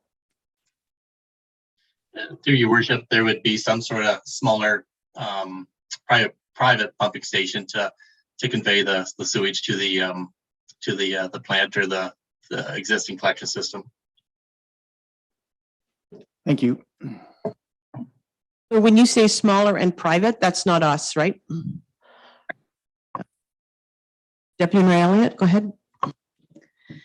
Yes, through your worship. First off, I want to start off by saying I think the plan that the wards have brought forth is innovative and really meets a niche that the municipality needs. I think they've taken a need that has been spoken for many years now, especially over the last 2 years, particularly with other developments in Dorchester, that we do have a need for seniors home. And I know I have told Fred Ward myself that I would let my kids go just so I could move in there, because I think what they're offering is very cool. But I also share the same concerns that Councillor Patterson does, in the fact that I know the owner of Parcel C has owned this land for 19 years, and that, you know, there has been that assumption that they are in the urban growth boundary, that there is future development in there. I know he's met with staff in the past, that Thames Center has presented a servicing plan, which included financing that would have to be fronted by the developers, all developers in the north end, not just for Parcel C. I also know that Mark noted in his report regarding the collection of charges through the sewer area, and that the particular, or all owners in the north end, but particularly Parcel C, did make that investment in that sewer area rating. And I know, as noted in the report, that bylaw is no longer in effect, and there's no financial implications from the municipality. I struggled because I think there's ethical implications to the municipality, that we have gone to these property owners in the north in the past and said, you need to front end money because you have future development. They've paid that, and now we're sitting here, you know, potentially taking away that land for them to develop. And on one side of the coin, we can say, you know, they have to wait until, you know, building permits are issued. And then, you know, a few years down the road, when all those building permits are issued, then it can be their turn to develop. But at the same time, on that same, this other side of the coin, the same can be said for the owners of Slow Pitch City, that, you know, once we've been issuing some building permits and we have some room in our urban growth boundary to expand, then then we can welcome them in. So I think there's two sides to the coin here, but I am really struggling in the fact that, you know, as great as a project as Wards is taking someone out in order to put them in, ethically, that's a tough sell for me. I think that's what a land swap is, right? I think that's always going to be a tough decision. It's just a matter of looking, not so much, it's more looking at the logistics and when things can get built and when things can get completed. And we just heard Paul ask the question about the, you know, I would assume it's like a force main or something at Slow Pitch City that is private and is smaller. So, you know, we're just looking at what we can put up to ease the housing crisis. We've identified the lack of housing that we have. And I think the project area 3 is going to go faster than the Parcel C. And I hate those words, removal or not included or never. Point of procedure. I What would that- appreciate your comments, but if you want to go on with your opinion, I think you should remove yourself from the chair. I don't really think I was giving an opinion. I was just going through the facts that we have. But I can remove myself from the chair if that makes you happy. No, that's fine. I mean, you can tell me what you're thinking. That's fine.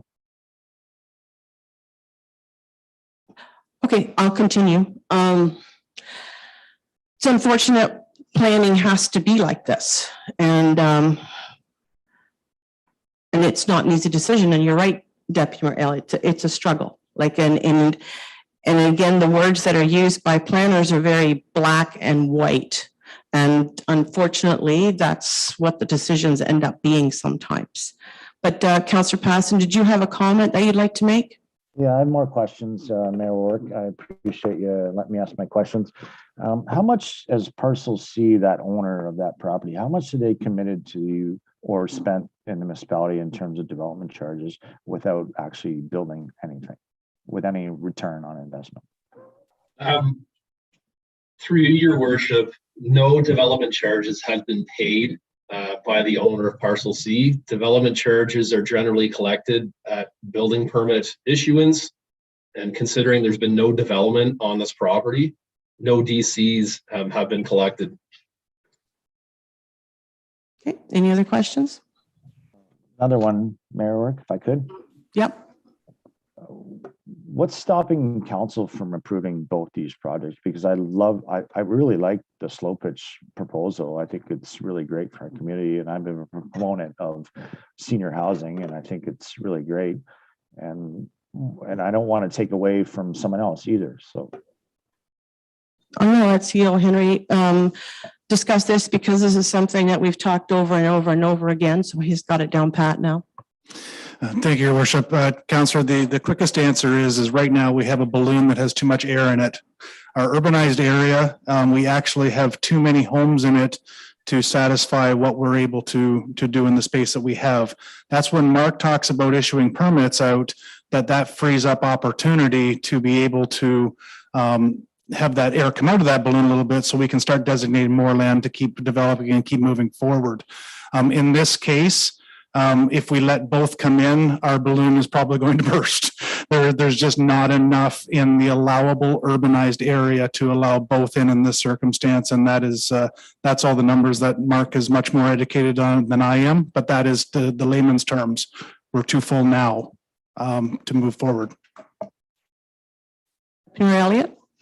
Yes, Sue, maybe just to add on to CAO Henry's comments and the fact that we can only have 25 years of development in our urban growth boundary.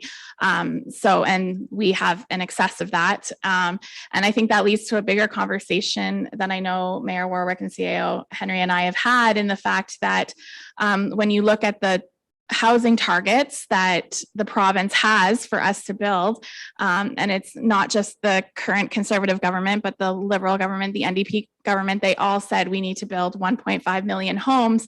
But when you look at the restrictions that municipalities have in terms of growth, we can't meet that. We can't meet it. We can't meet what the province is saying we have to do. And I think that leads to more advocacy that we have to do as municipalities to the province, that if you want us to meet and address the housing crisis, you have to give us the tools in order to do so. And so I think that leads to a bigger conversation. And as we go to AMO next month, a conversation that we need to have when we meet with ministers and delegations, or in hospitality rooms, or in the hallways of hotels, that we need to have this discussion, that if we're going to address this housing crisis, then we need to have the tools and able to do this growth. And that 1.5 million homes is real. And when you have 3 different provincial parties agreeing on a number, you know it's a realistic number. And we are handcuffed by the province. The province is the one that has told us about our boundaries. That doesn't mean that it won't be something that will be discussed provincially quite quickly, because they say they're going to reduce red tape. They say that they want these homes. So I can see something, happening very quickly regarding provincial policies. And that's not my opinion. I think that's fact. Councillor Hunter. Just a further comment. The subject is near and dear to my heart as well. We need $1.5 million or homes, sorry. But we also have to feed Ontarians and Canadians, and we're chewing up valuable farmland. And once those roads are paved and the houses are built, it's gone. So we also have to keep that in mind as well. Like, we need to start more dense and higher. We can't keep the urban sprawl going. No, I totally agree. And I think we're sitting in a situation in Town Center where we have development lands that are waiting to be developed. And it's just a matter of getting that happening. And that will not mean that we have agricultural lands. It'll be lands that have already been, like we have the example of that area, that parcel C, 1997. Like, so there is an opportunity there for more housing. That's, that land, it right now is being farmed, but it's been understood that that was taken out a long time ago and perfectly makes sense. It squares up that north side of the village. Just again, that whole thing is just waiting for that servicing. And I think this present times are making us, we've worked very quickly and very hard on understanding what our service capabilities are. I know, CEO Henry, you might have a comment on that about, how soon or how we progress to get that done even faster. Yeah, it's certainly council's prerogative. We see what's needed as the best interest for everybody involved. Right now, as this council has alluded to, we are quite handcuffed in what we can do development-wise because of the urbanized boundaries. The second piece to that is creating the awareness. And it's a combination of having the delegations, getting some of the municipal associations on side, and meeting with them directly and meeting directly with our regional partners in other municipalities, and not only with them, but with the developers, and not just one or two, with them all, and going to as a united front to say, you want to achieve these numbers, but this is the only way you're going to.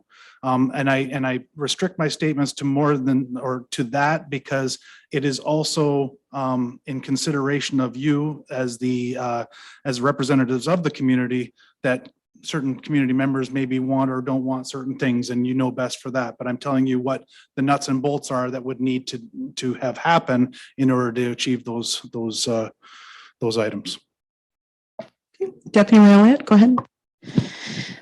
Yes, through you, Your Worship. To go back and focus on this specific report again, I think I agree with Councillor Patterson in the merits of what Mr. Ward is bringing forward in terms of senior housing. But I also just want to note that we currently don't have a plan for Parcel C. A draft plan hasn't been approved. I did meet with the owner over the weekend. And I know from their perspective, they haven't issued a plan because of the servicing.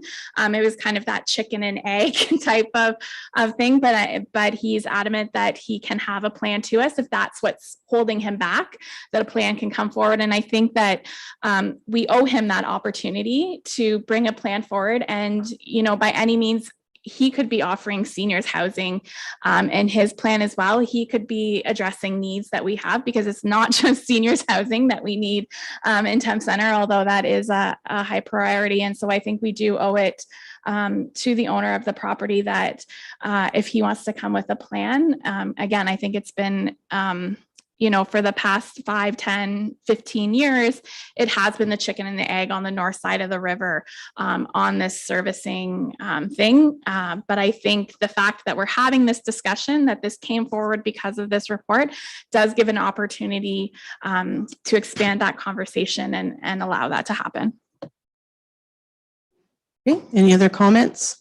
Councillor Patterson? Yeah, thank you, Mayor Work. How do we determine our housing units for 25 years? Is that prescribed by the province, and should we accept that?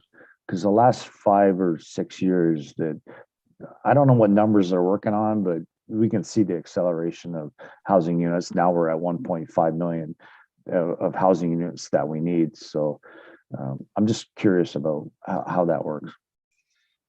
Through your worship, in terms of the anticipated demand, we relied on the projections that are from our development charges background study. That way we were consistent with our approach in terms of what projections to use. And you can basically compare those projections from an anticipated demand standpoint with what the supply is, the supply relative to existing vacant lots of record, those that are draft plan approved, and vacant lands that are designated residential with no application attached to them. So that's how we figure out that exercise. Great. Any other questions? Councillor Patterson? Yeah, thank you, Mayor Work. Our director talked about this property at 264 North Street being peripheral land. Now, I grew up there as a kid, so I know the area quite well. To the north there's residential land. To the west, there's residential land, which is Ida, Mini Street, or Clara Street, and Eva Street. And to the west, or to the east, is the whole Village Gate subdivision. To the south is Mini Street, and then the river and Catherine Street. So I don't see it how it's peripheral land. It seems to me it's infilling. It's using the land that's inside our residential land. So I just like to hear how they come up with the idea that it's peripheral land. Mark?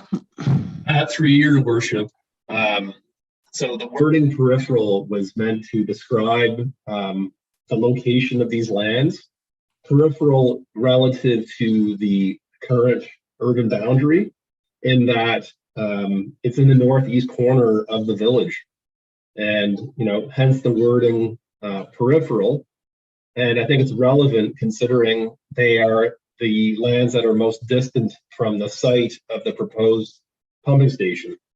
So I really have nothing further to add. Thank you. Okay. Any other comments? Councillor Patterson? Yeah, Mayor Work, in 2019, we had the wastewater treatment study come out, and it identified and made a plan for development of these lands to the north. It feels like we're just sort of disregarding that plan. I don't know if you have any comments about that. I don't think we're disregarding the plan. I think the plan helped us quite a bit. I just think times have changed and it's time to look at different options. And, what's going to be the faster, quicker option is what we're discussing right now. I don't think, we know that we have to do another plan for the north that has to come through. That's going to be triggered fairly quickly.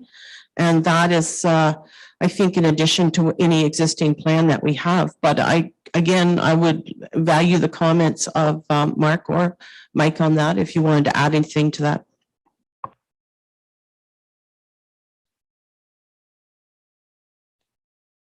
Thank you. Quiet. Thank you. Thank you, Rachel. I don't think there's anything to add here. The circumstances, as you can see, is a bit of a trend. We as administrators are proactive. And if we're not proactive, then we're not doing our job. You have seen us bring reports forth that we've discovered improper zoning. We've had people come apply for permits and we've had to react because their zoning wasn't right. We've had people come forth and apply for licenses and we had to react because their zoning wasn't right. You saw one today that we had to react to again because it just wasn't done properly in the initial stages. So this isn't unlike anything else. This is brought forth to jumpstart council to have these discussions, to make sure everything is being talked about in full validity and full transparency. And sometimes a lot of councils don't know what they're able to do and what they're not able to do. So by giving an ABC and a 1, 2, 3 situation in this, as noted by our planner, it jumpstarts the thought process. Are we doing this right? Are we representing everybody in the community properly? And are we doing what council wants? Without bringing options, we're not doing our job. So as simple as that, any of the development to the north, I don't think it's being ignored. We're just showing the other options that are there in order for you to make an educated decision. And in essence, we are doing our job. Simple as that. Okay. Any other questions, Councillor Patterson? Just last one comment, Mayor Work. I'm not prepared to support removing these lands at 264 and North Street. In fact, I'd include both of them. I don't want to do a swap. I'd do both of them. I know the province says that we can't, but I say we can. Well, you and Doug Ford can have a talk about that if you want. Okay, and I'm going to ask Deputy Mayor Elliott to take the chair because I would like to voice my opinion at this time. Sure, go ahead. This is not a matter of, personalities or people or different things like that. The development community has made an investment in the north and their investment will be returned. That's what developers do. They invest. And we also have somebody in the south that is looking for the opportunity to invest as well. To me, it's a question of logistics. Who's faster? Who's easier? Who's going to provide more housing sooner? And to me, undoubtedly, the slow pitch location, knowing that it's really just a quick walk away from the wastewater treatment plant, and they're investing privately to be able to make this happen, makes this the more attractive thing right now. And again, as I said earlier, those words, remove, never, they sound negative, but this is not a negative thing. This is just a matter of planning to see what's working well, what's going to fit the needs of the community. And, whether the North gives us senior housing or not, I'm not prepared to make judgments over whether who's going to do what, or they're allowed to put forward what they think is appropriate for the community. And the council at that time will be able to look at that and say, yes, that's exactly what we need, or we would like to tweak it a little bit, because that is council's priority. We do have an official plan that's making it clear for people that are developing what we're looking for as a council. And I think Mark's done a very good job of describing that in the official plan. So to me, it's just a matter of quickness, be able to get people in houses and go from there. And we're hoping that with the being able to go to the province and talk to them and talk to our ministers and having strong voices, that this type of discussion won't be necessary when we're looking at land that's not being used for agriculture, when it makes sense and it squares up the boundaries of a community. It's well planned, and that's what the north side will be. It will be well planned.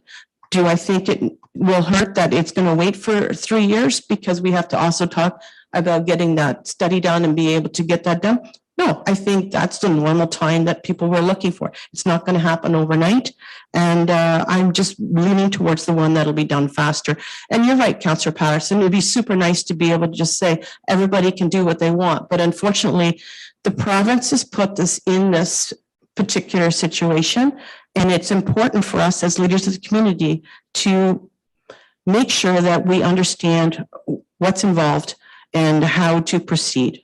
So that would be the end of my opinion now, and you can take being deputy mayor again. Okay. All right. Any other comments? So I am going to read through this. That FDS 04022 official plan amendment, the recommended motion that the application for the official plan amendment initiated by the municipality of Thames Centre be approved in principle with the effect of removing certain lands and adding certain lands related to the Dorchester urban settlement regarding lands known locally as 264 North Street and legally described as part of Lot 11, Concession 4. Be removed from the Dorchester urban settlement by redesignating these lands from residential to agricultural special policy area number. And then lands known municipally as 2156 Slow Pitch Road and legally described as part of Lot 14, Concession B, a municipality of Thames Centre being Part 1 on Plan 33R 6915 and Part 1 on Plan 33R 15241 be added to the Dorchester urban settlement area by redesignating these lands from recreational natural area and protection area to residential special policy area number, natural area and protection area, and that the staff be directed to forward an official plan amendment for consideration of adoption at the next regular meeting. Okay, so I'm going to call the vote. All in favor? Oh, sorry. There's a lot of reading. I was the only running out of breath. So I need a mover.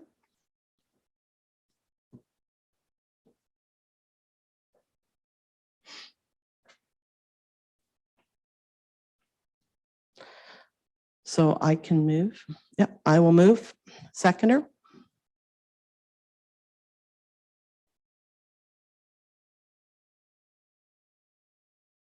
So don't have a seconder, so that fails. Okay. All right, so now moving on. Yes, Deputy Mayor Elliott. Yes, sorry, I would maybe ask for a clarification through our clerk or through Director Bancroft. Since that motion lost, is there an action item that you need to keep moving forward with the official plan?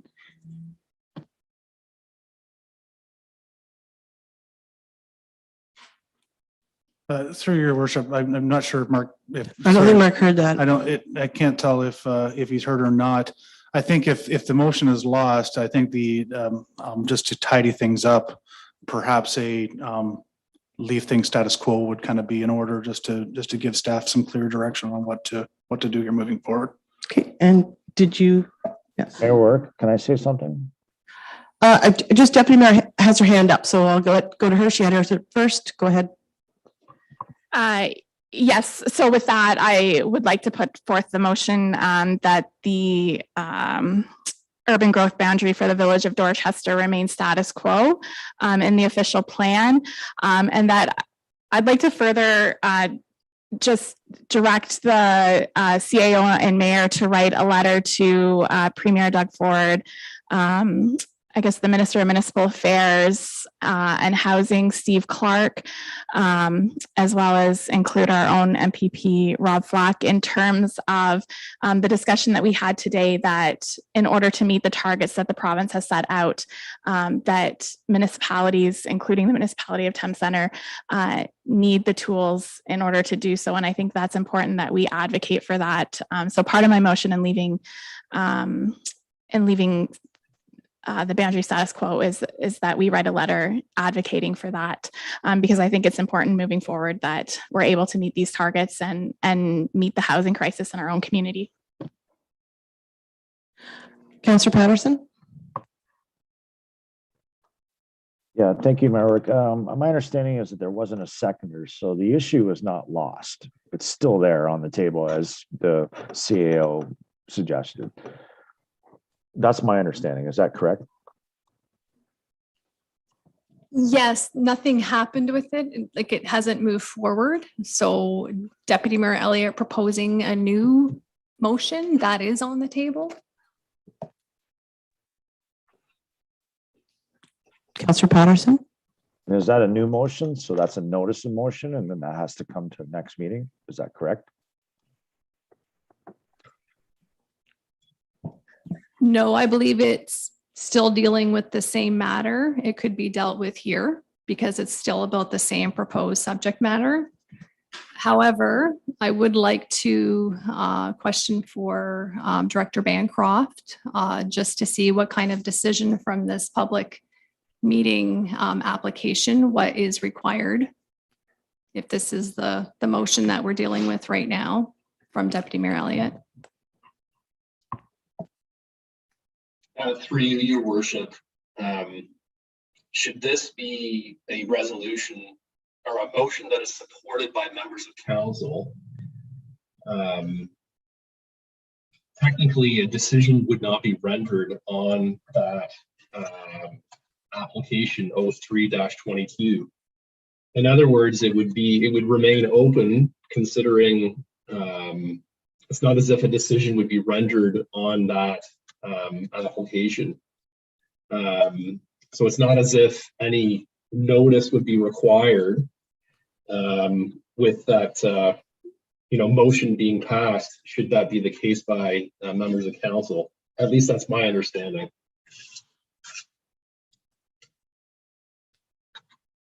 And I'm not even sure if the motion from Deputy Mayor Elliott is required, because that's what we were doing anyway, right? Like, I mean, the CEO and I were working towards that. Your worship, if I could, the motion proposed by the deputy mayor would provide clarity on this matter, relative to the position by council. And I think what's also very important is the second part of the proposed motion relative to reaching out to the Minister Clerk with MMAH, along with her MPP, to initiate those discussions relative to adjustments to the planning framework to facilitate the increase of housing supply.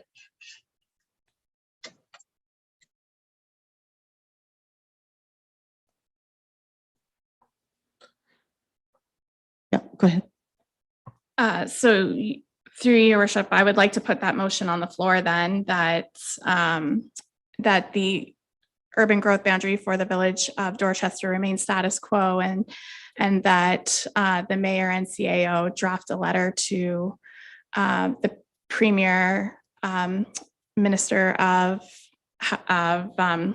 municipal affairs and housing, as well as include our MPP Rob Flack in regards to our concerns meeting the housing targets with the current provincial policy statement. Councillor Hunter? I would second that motion, Your Worship. So just to the clerk, you have that all. Okay, and do you want to read that back for, because I'm not sure if Chris heard or not? I heard it. I just have Okay. a question. Okay, so we'll let Chris ask his question first. Go ahead. Yeah, thank you, Mayor Warwick. What does she mean, or the deputy mayor mean by status quo? That's a bit ambiguous, so I don't know what they mean by that.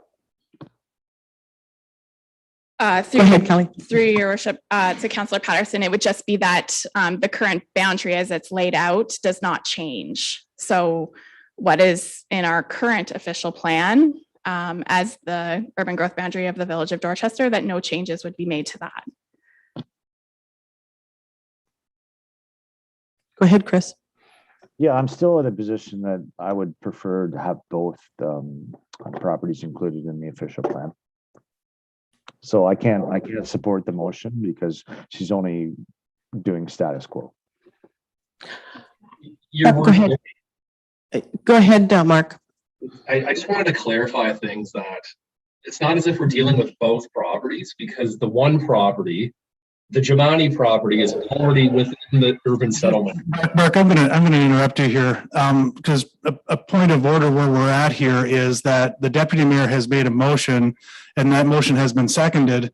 And if there's a council member or anybody in the room that doesn't want to vote with that, then that is the right to do so. So we have a motion and we have a seconder.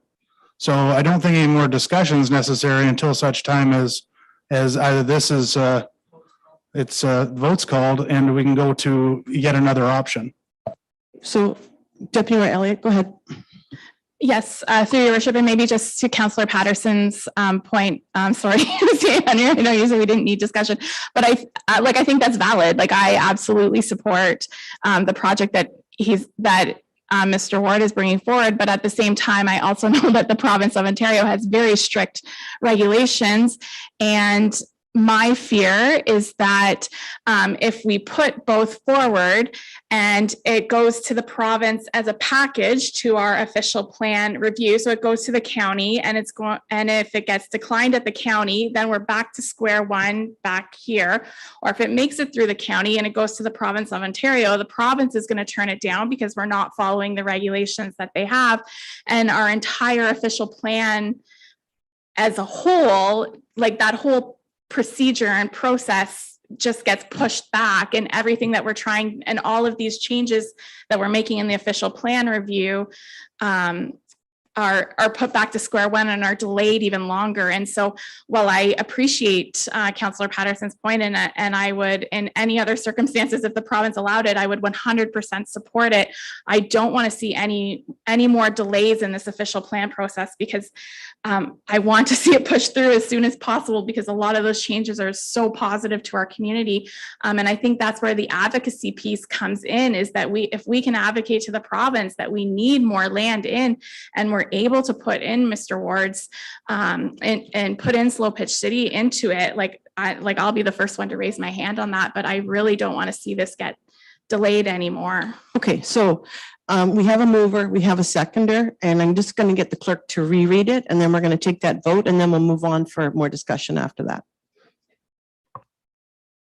That the urban growth boundary for Dorchester remains status quo, does not change, and that the CAO mayor be directed to write a letter to the premier, MMAH. Did I miss somebody there? Our MPP. And the MPP in regards to our concerns with meeting, what was the last part of? Housing targets, the current housing targets with, in relation to the current provincial policy statement restrictions.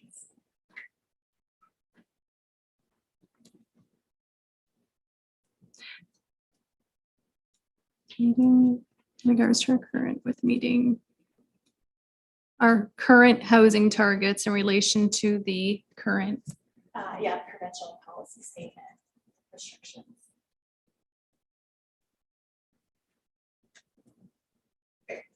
So everybody heard that okay? Chris, did you hear that? Yes, I did. Okay, so we've got a mover, we've got a seconder, I'm calling the vote, all in favor? So moved. Okay, and just getting back on to the deputy mayor's question to Mr. Bancroft. What will happen now? Like, we've got this proposal here, we've got, proposed land swap at one point. If we just move ahead and go into our official plan and then come back to this, it doesn't change anything there, right? So we're best to just table this discussion? Is that what we're doing? Yeah, that's my understanding, your worship. Okay, so then I'm going to ask for, going back to PDS 04022 official plan amendment, that we table this discussion until basically we hear from the province whether we can, looking towards expanding the boundaries. Is that fair enough, or how would you want to word that one, Councillor Patterson? Well, I don't think you should be making a motion, but that's beside the points. But we haven't tabled this. It just didn't get a seconder. So it's still in staff's hands. Is it not? No. It's remaining status quo, so Yeah. it's. So to my opinion, it's still there. And if staff. That's what the clerk just said. I don't know if you can hear her or not, but she just said it remains status quo. I mean, if you want to table it, you can release the chair and make the motion, and then we'll see where that goes. Okay. That's your interest. I'm just going to let CEO Henry Okay, respond. no, thank you, your worship. Through you, Councillor Patterson, there has been a decision made on this item, so we have moved on. The decision was to leave the boundaries of our urbanized area for Dorchester status quo. So there's no changes, nothing will be done. As such time as we are able to let some air to the balloon, as I was discussing earlier, we would be able to revisit and add some land in as we deflate. And that's my understanding, Mayor Ward. Okay, so we're good. We can move on. Yeah. And Mark, you understand what we said? Good. All right. So moving on, we have PDS 04122, the official plan review. This should be easy compared to the last one, 2021-2022, amendment number 27 to the municipality of Thames Center official plan. The recommended motion is listed below. And Mr. Bancroft, do you need to talk about this, or do you want me to just continue? Yeah, your worship, I could provide a quick overview of my report. Absolutely.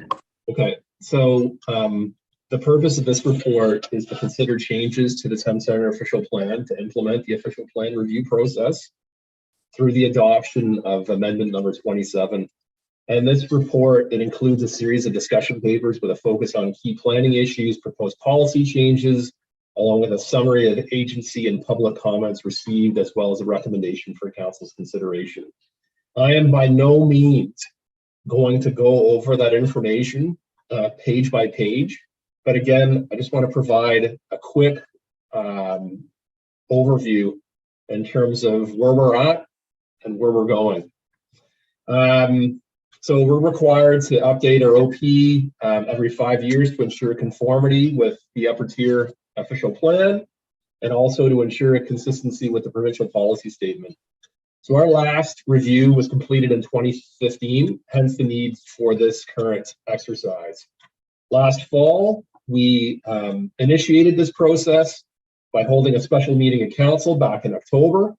And following that, we also had a statutory open house and statutory public meeting, both of which were held last May.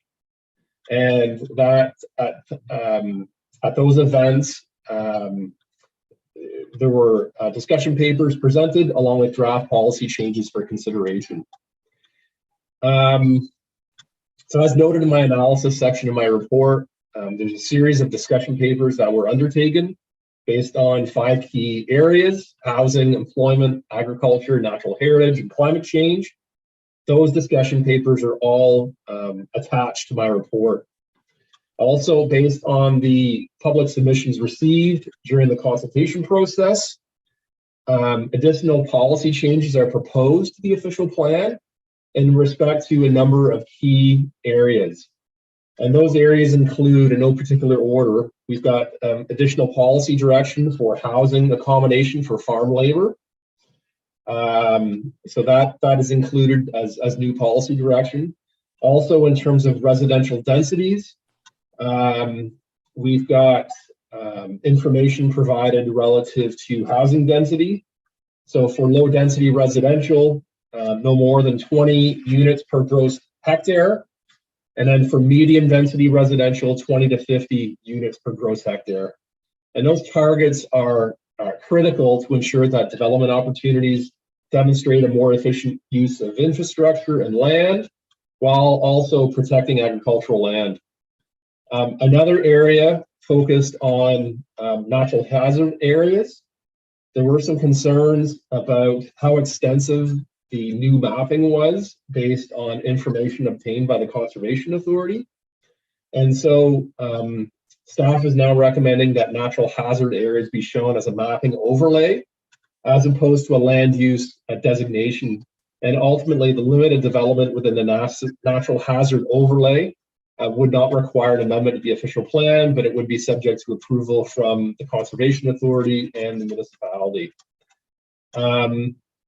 In dealing with urban design guidelines, the proposed amendment has been revised to note that the municipality shall prepare and adopt urban design guidelines to promote quality built form.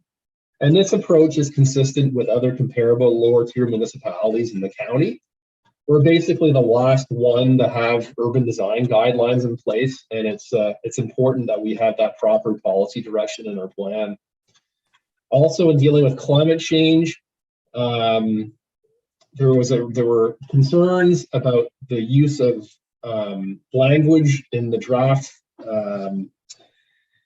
amendments, which was more enabling language, such as encouraging, supporting, or promoting, and a concern that our language didn't have enough teeth, that it should be more directive language, including shall or require.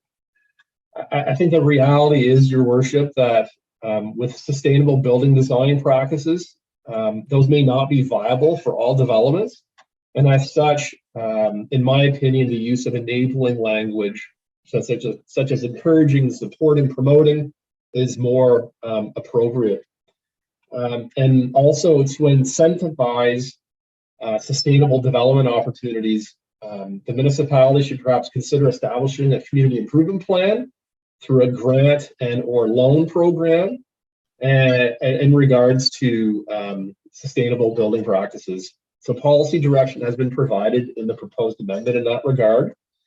The other topic that I wanted to mention, where the amendment has been revised for council's consideration, it deals with the long-term protection of employment areas. So under the provincial policy statement, we may plan beyond 25 years for the long-term protection of employment areas, provided that lands aren't designated beyond the planning horizon, which is 2046 in this case.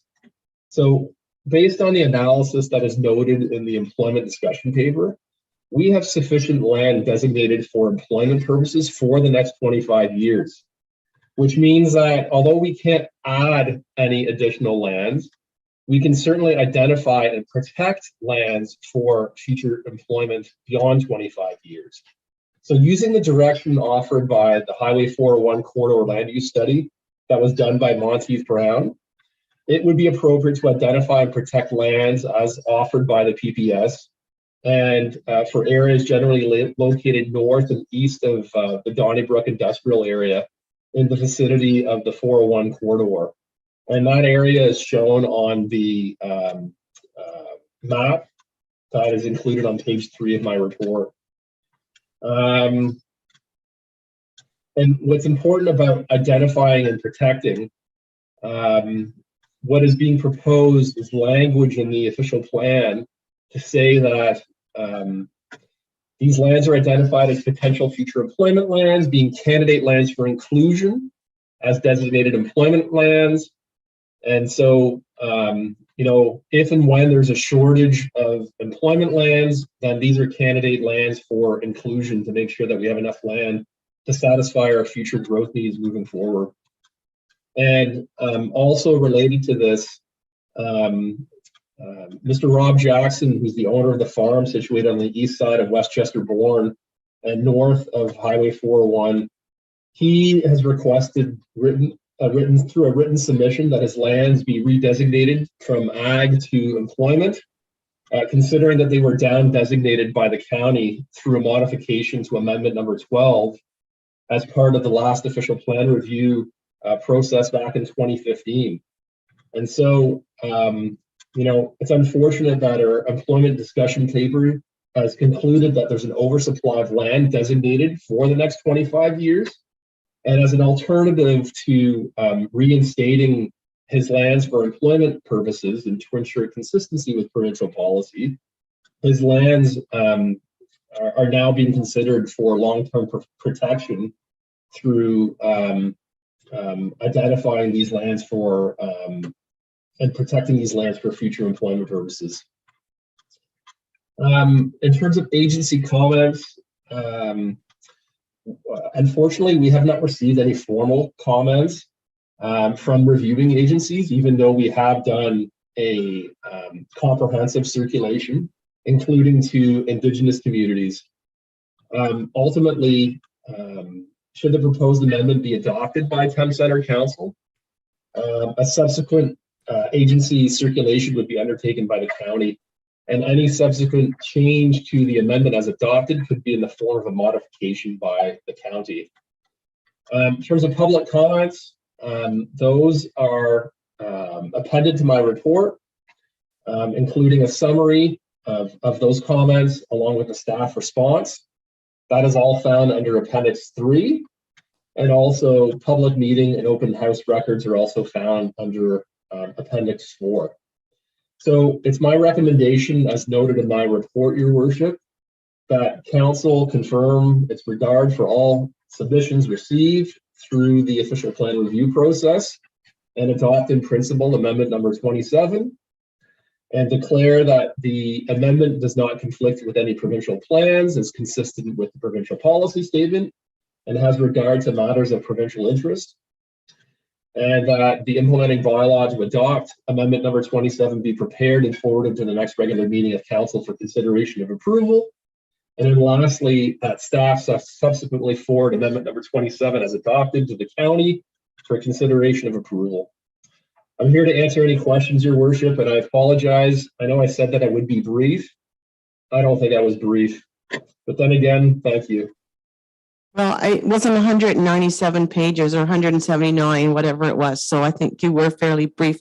And I must say, you must be glad to see this come forward today, because you've done an awful lot of work and in a quick amount of time to be able to bring this forward. And it's one of those situations when you're making amendments that you just can't please everybody. But I think you've done a very good job, Mark. And kudos to you and your team for bringing this forward today. Thank you very much, Your Worship. I appreciate the kind words. I just want to acknowledge the assistance that Alana Cortez from Middlesex County provided.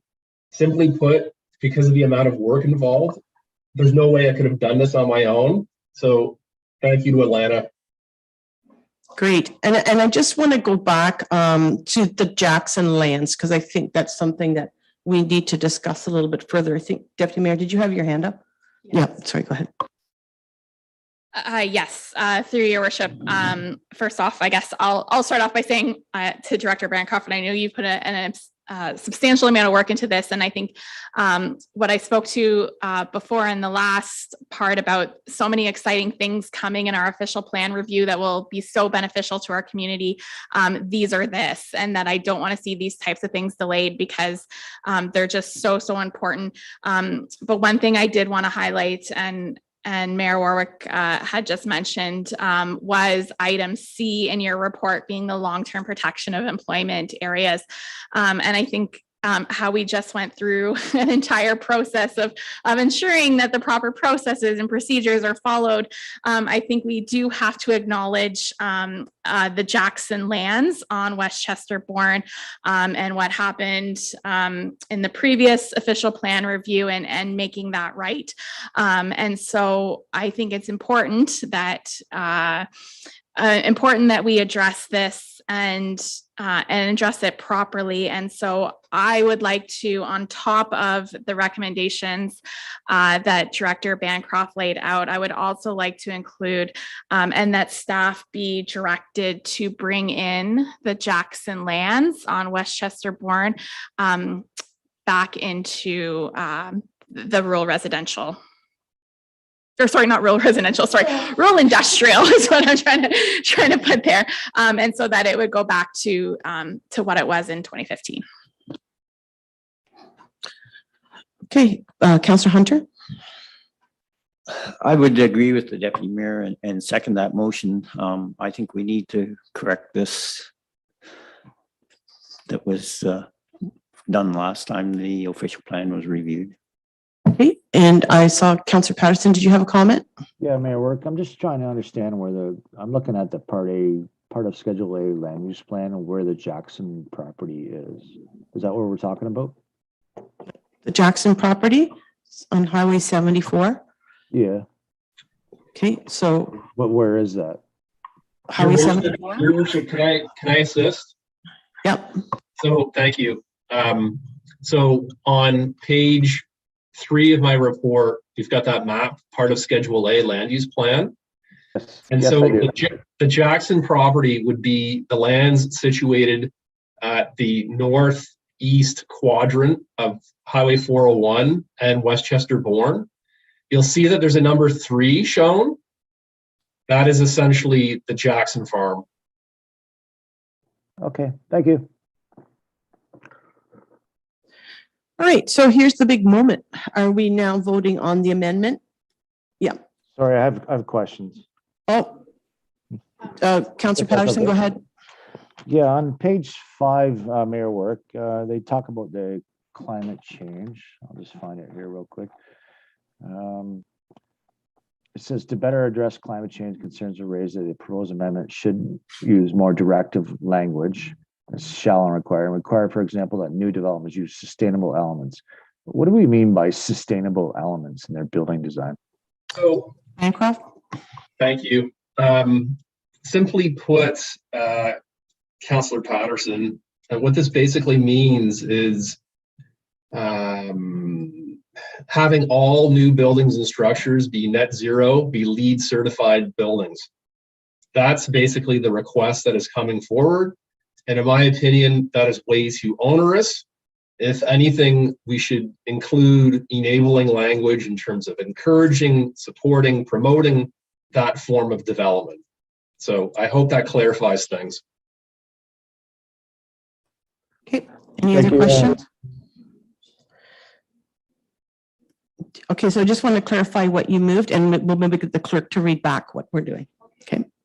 So My understanding is Deputy Mayor Elliott moved the motion with the addition of, and that staff be directed to bring in the Jackson lands located on Westchester Bourne to rural residential or rural industrial.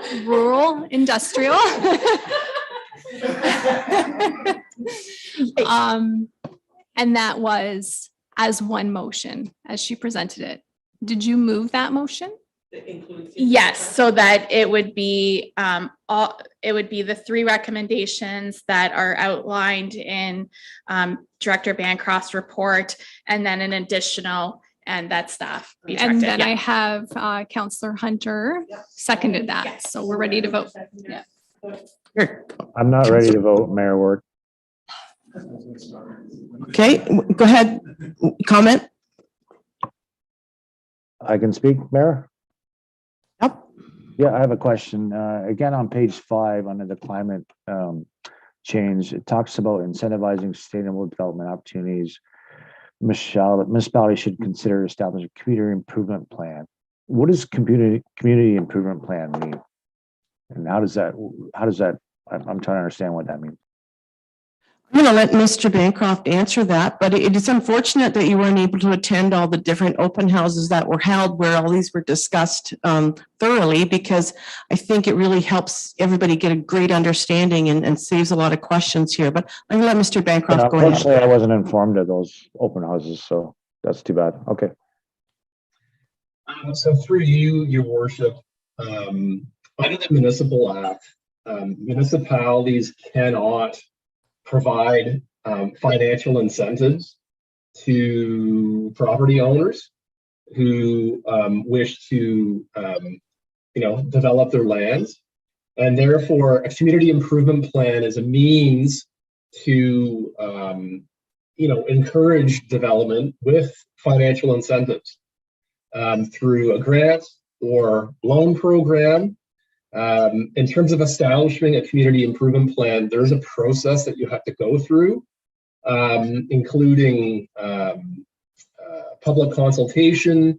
There's also a requirement to circulate to the Ministry of Municipal Affairs and Housing. I believe it would be the local municipality who is the approval authority for a community improvement plan. So it's just another tool under the Planning Act that can be used to provide incentives for certain forms of development. And I think it would warrant consideration, to explore that by including enabling language in our official plan in that regard, in terms of consideration for including a community improvement plan. Thank you. Okay, Deputy Mayor Elliott, do you have your hand up? Through your worship, I'll just note that a community report came actually from Director Bancroft regarding implementing a community improvement plan in Thames Center back in 2020. So we did discuss this a couple years ago, and I know, and back a couple months earlier than that, Kara Finn and Dirk Vanderwerf from County of Middlesex actually came in and gave an entire presentation on community improvement plans. And it was the decision of the majority of council at that meeting not to move forward with a community improvement plan at that time. And I know all members of council were present at that meeting. And so I think to move forward with a community improvement plan, I think it's more than just implementing an official plan. It would have to be a 2/3 vote to rediscuss this issue under our procedural bylaw. But this has been discussed not only in a presentation from the County of Middlesex report that came to council, as well as it was discussed in our housing visioning sessions as well. So maybe just because it was brought up to Director Bancroft, because it was a recommendation in your report, although, and maybe, sorry, this goes to the clerk, in that under the procedural bylaw, if council were wanting to discuss this, it would have to be a whole other discussion because it's a reconsideration of a decision already made by council. Yeah, for a reconsideration, if it hasn't been acted on, or if it has been acted on, you can't have one if it has been. But in this case, it's the majority of council, but normally notice should be given for the next meeting, which could be, yes, with the new council coming in, it starts over, so. Any other questions?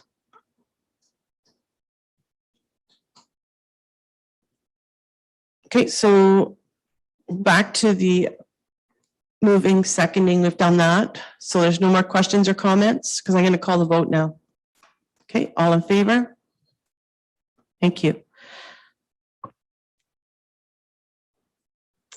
And now we have CS 00822, municipal office site work. And, oh, there we have Mr. McDonald. Go ahead.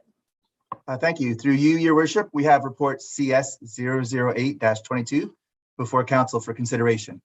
The purpose of this report is to seek approval to change the scope of what started out as a simple repaving of the municipal office parking lot, but has since grown into a much more involved project, which will require detailed coordination of various moving pieces and could include all of the following.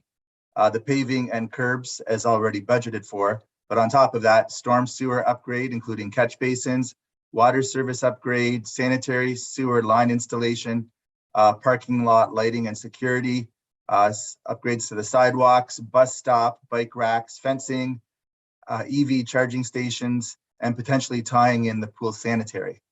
Due to this much larger scope, adding the services of an engineering firm for design, estimating, and project oversight is advised. And I'm happy to answer any questions you might have at this time. Deputy Mayor Elliott?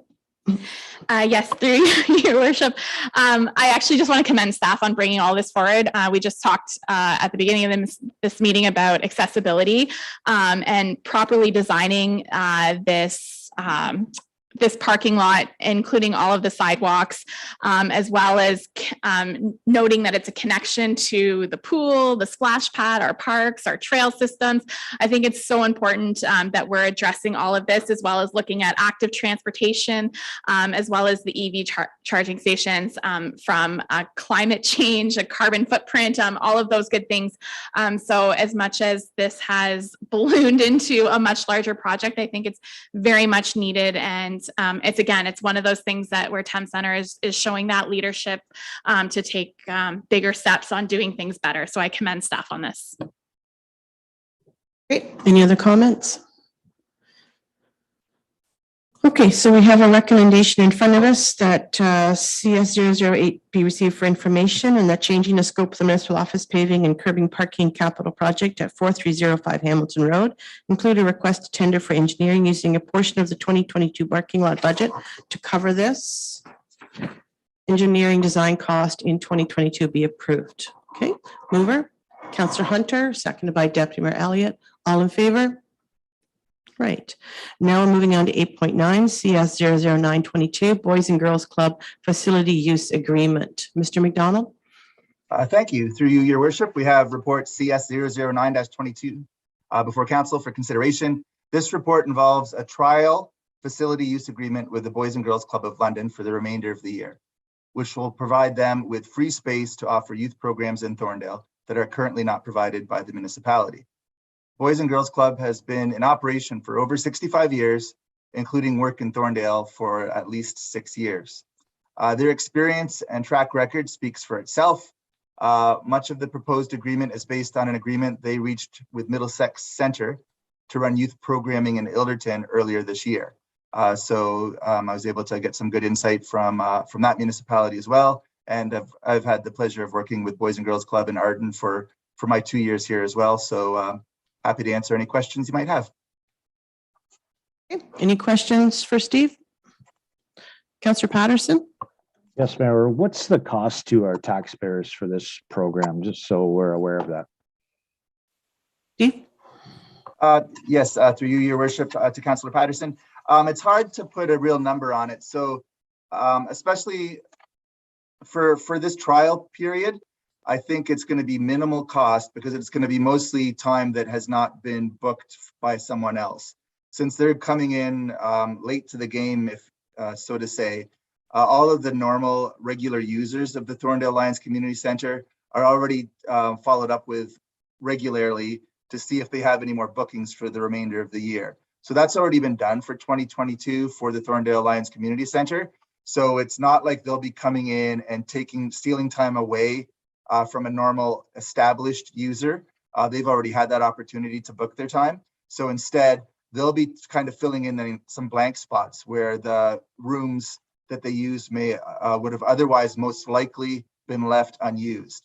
The only exception, the only time we're going to lose revenue is if there's ever someone between now and the end of the year that wants, a room or the gym more last minute, or not last minute, but at this point they haven't booked it already. We will miss some rentals there, and we're going to track that. That's one of the things I want to see is before we consider extending this agreement, we can look at the impact this has on rentals for the rest of this year, and then make an informed decision moving forward. Okay, go ahead, Councillor Patterson. Yeah, do we understand or know what the Boys and Girls Club revenue model is, if there is any? Are they providing this service free to the boys and girls? Go ahead, Thank you. Yeah, to my knowledge, they have a few different ways they offer programming. So they have memberships for youth. So those that buy a Boys and Girls Club membership may have either some of the programs they offer in Thorndale included in their membership fee, or B, a lower fee, a lower extra fee to attend something if they have a membership. Whereas if you are a youth who is not a member, your per event charge could be a bit more. But yeah, they do generally have to charge to cover things. But they've also noted that in providing free space, that'll help keep their costs down. So it'll keep their charges to the youth lower, because they want to make it as attainable, as affordable as possible. They're, not in this for profit. They're not for profit. So. Any other questions? Councillor Patterson? So just to be a kind of a devil's advocate, a lot of our sports team offer programming for them, and they use our facilities and they pay for those facilities at a discount because they're local. How do we justify giving Boys and Girls Club free space where we charge hockey or baseball or soccer or skating or ringette, whatever the case may be, or even the pool or whatever? How do we justify giving one group free and the other group nothing or paying? Hold on, Director McDonald. Just give me a second. Sorry, and I apologize to jump in so fast. Through your worship to Councillor Patterson, we don't justify it. That's why we're bringing it to you. These are circumstances where we have a list of criteria. If a group is not for profit and the money's going to legitimately stay in the community and it benefits the community, especially in this case, where it benefits the youth. As you'll note in the report, Director McDonald noted that we waited for the dust to settle on this facility to see when the active times were, and this group is willing to work with the times that aren't. But we are in no means justifying that free is good. They meet the criteria that we could offer them a discount. When they meet that criteria, we have to bring a report to council if they are requesting to have the fees waived, and that's what we've done. Okay, any other questions? Councillor Patterson? I'll move the recommendations. Okay, seconder. Councillor Hunter, all in favor? So moved. Now moving on to 810 A1AC 00622 fireworks bylaw. And Mr. McDonald, is this? Yes, your hand is up. Thank you. Through you, your worship, we have report AC 00622 before council for consideration. This report is a request to amend our fireworks bylaw in order to include the third day of Diwali as a recognized event under this bylaw, as recommended by our Accessibility and Inclusivity Advisory Committee. And I'm happy to answer any questions you may have. Deputy Mayor Elliott? Yes, through your worship. Thank you to Director McDonald for bringing this forward. Again, on building an inclusive community. Fireworks, just as to Canadians on Canada Day and Victoria Day holidays, fireworks are an important celebration piece of Diwali, and particularly on the third day of Diwali. Diwali is a 5-day celebration, but the third day specifically is where fireworks are celebrated. Currently, under our bylaw, it is very prohibitive in the fact that you can only light off fireworks on the 2 days that are typically very Canadian celebrations. And if you want to light fireworks on another day, you essentially have to be an organization and get a permit and do all of these things. And so as we welcome new Canadians into our community, looking at how we can make our bylaws more inclusive is a big part of that. And so this was brought forward to the Accessibility and Inclusivity Committee as a recommendation brought forth by a community member in order to include this in our fireworks bylaw. Again, to make to start to look at how we can make our bylaws more inclusive for all. Okay, any other questions, comments? Somebody better tell the Dorchester Feed Mill. Get their fireworks organized. Okay, so looking then for a mover. Deputy Mayor Elliott, seconded by Counselor Hunter, all in favor? So moved. And now moving on to the mayor's report. Since our last meeting on the 13th, I attended County Council on the 14th. The same evening, SCORE hosted a Women in Leadership Zoom meeting. A special guest, MPP Stephen Blay, came to give us opening remarks about the proposed Bill 10, which addresses harassment and abuse in municipal government. He ended up staying for the whole session. It was a powerful and impactful meeting, and again, a way to connect with leaders across the 5 counties. On the 15th, I attended the Kettle Creek Conservation Authority meeting. The 16th, I attended SCORE meeting hosted by Brant Mayor David Bailey and had a tour of their municipal building in downtown Paris. Later that day, I attended the Lake Erie Region Source Protection Committee meeting. 17th, I had the South Central Transit Executive Committee meeting. On the 18th, I attended the Debbie Guy Memorial Bench dedication at the Thorndale Library, joined by Deputy Mayor Elliott. It was a busy day in Thorndale with the Horticultural Society offering garden tours, and the Thames Center special events honored the Year of the Garden with an afternoon concert that was also complemented by the Optimist opening the food booth and the Lion setting up a beer tent. I then went to the Thames Talbot Trust event at the Beauview Farm, where 88 acres or hectares were generally donated by the Harding family. On June 20th, I attended the Conservation Ontario meeting and later taped a Canada Day greeting for the county, which caused a heritage group in Middlesex, England to reach out and include on their Facebook group. There was some confusion there, but they decided we were Canadian cousins and added that. June 22nd, we had the City-County Liaison meeting. June 24th, the Western Ontario Wardens Economic Development meeting. I attended the Platinum Jubilee that evening. The awards pins were awarded to nominees throughout the federal riding of Elgin, Middlesex, London. Thames Centre residents were honored, and there was 8 of them, were Jean Davis, Penny Warren, Al Marr, Lloyd Elliott, Judith Lawler, Jim Maudsley, Ron Patterson, and Fran Redmond.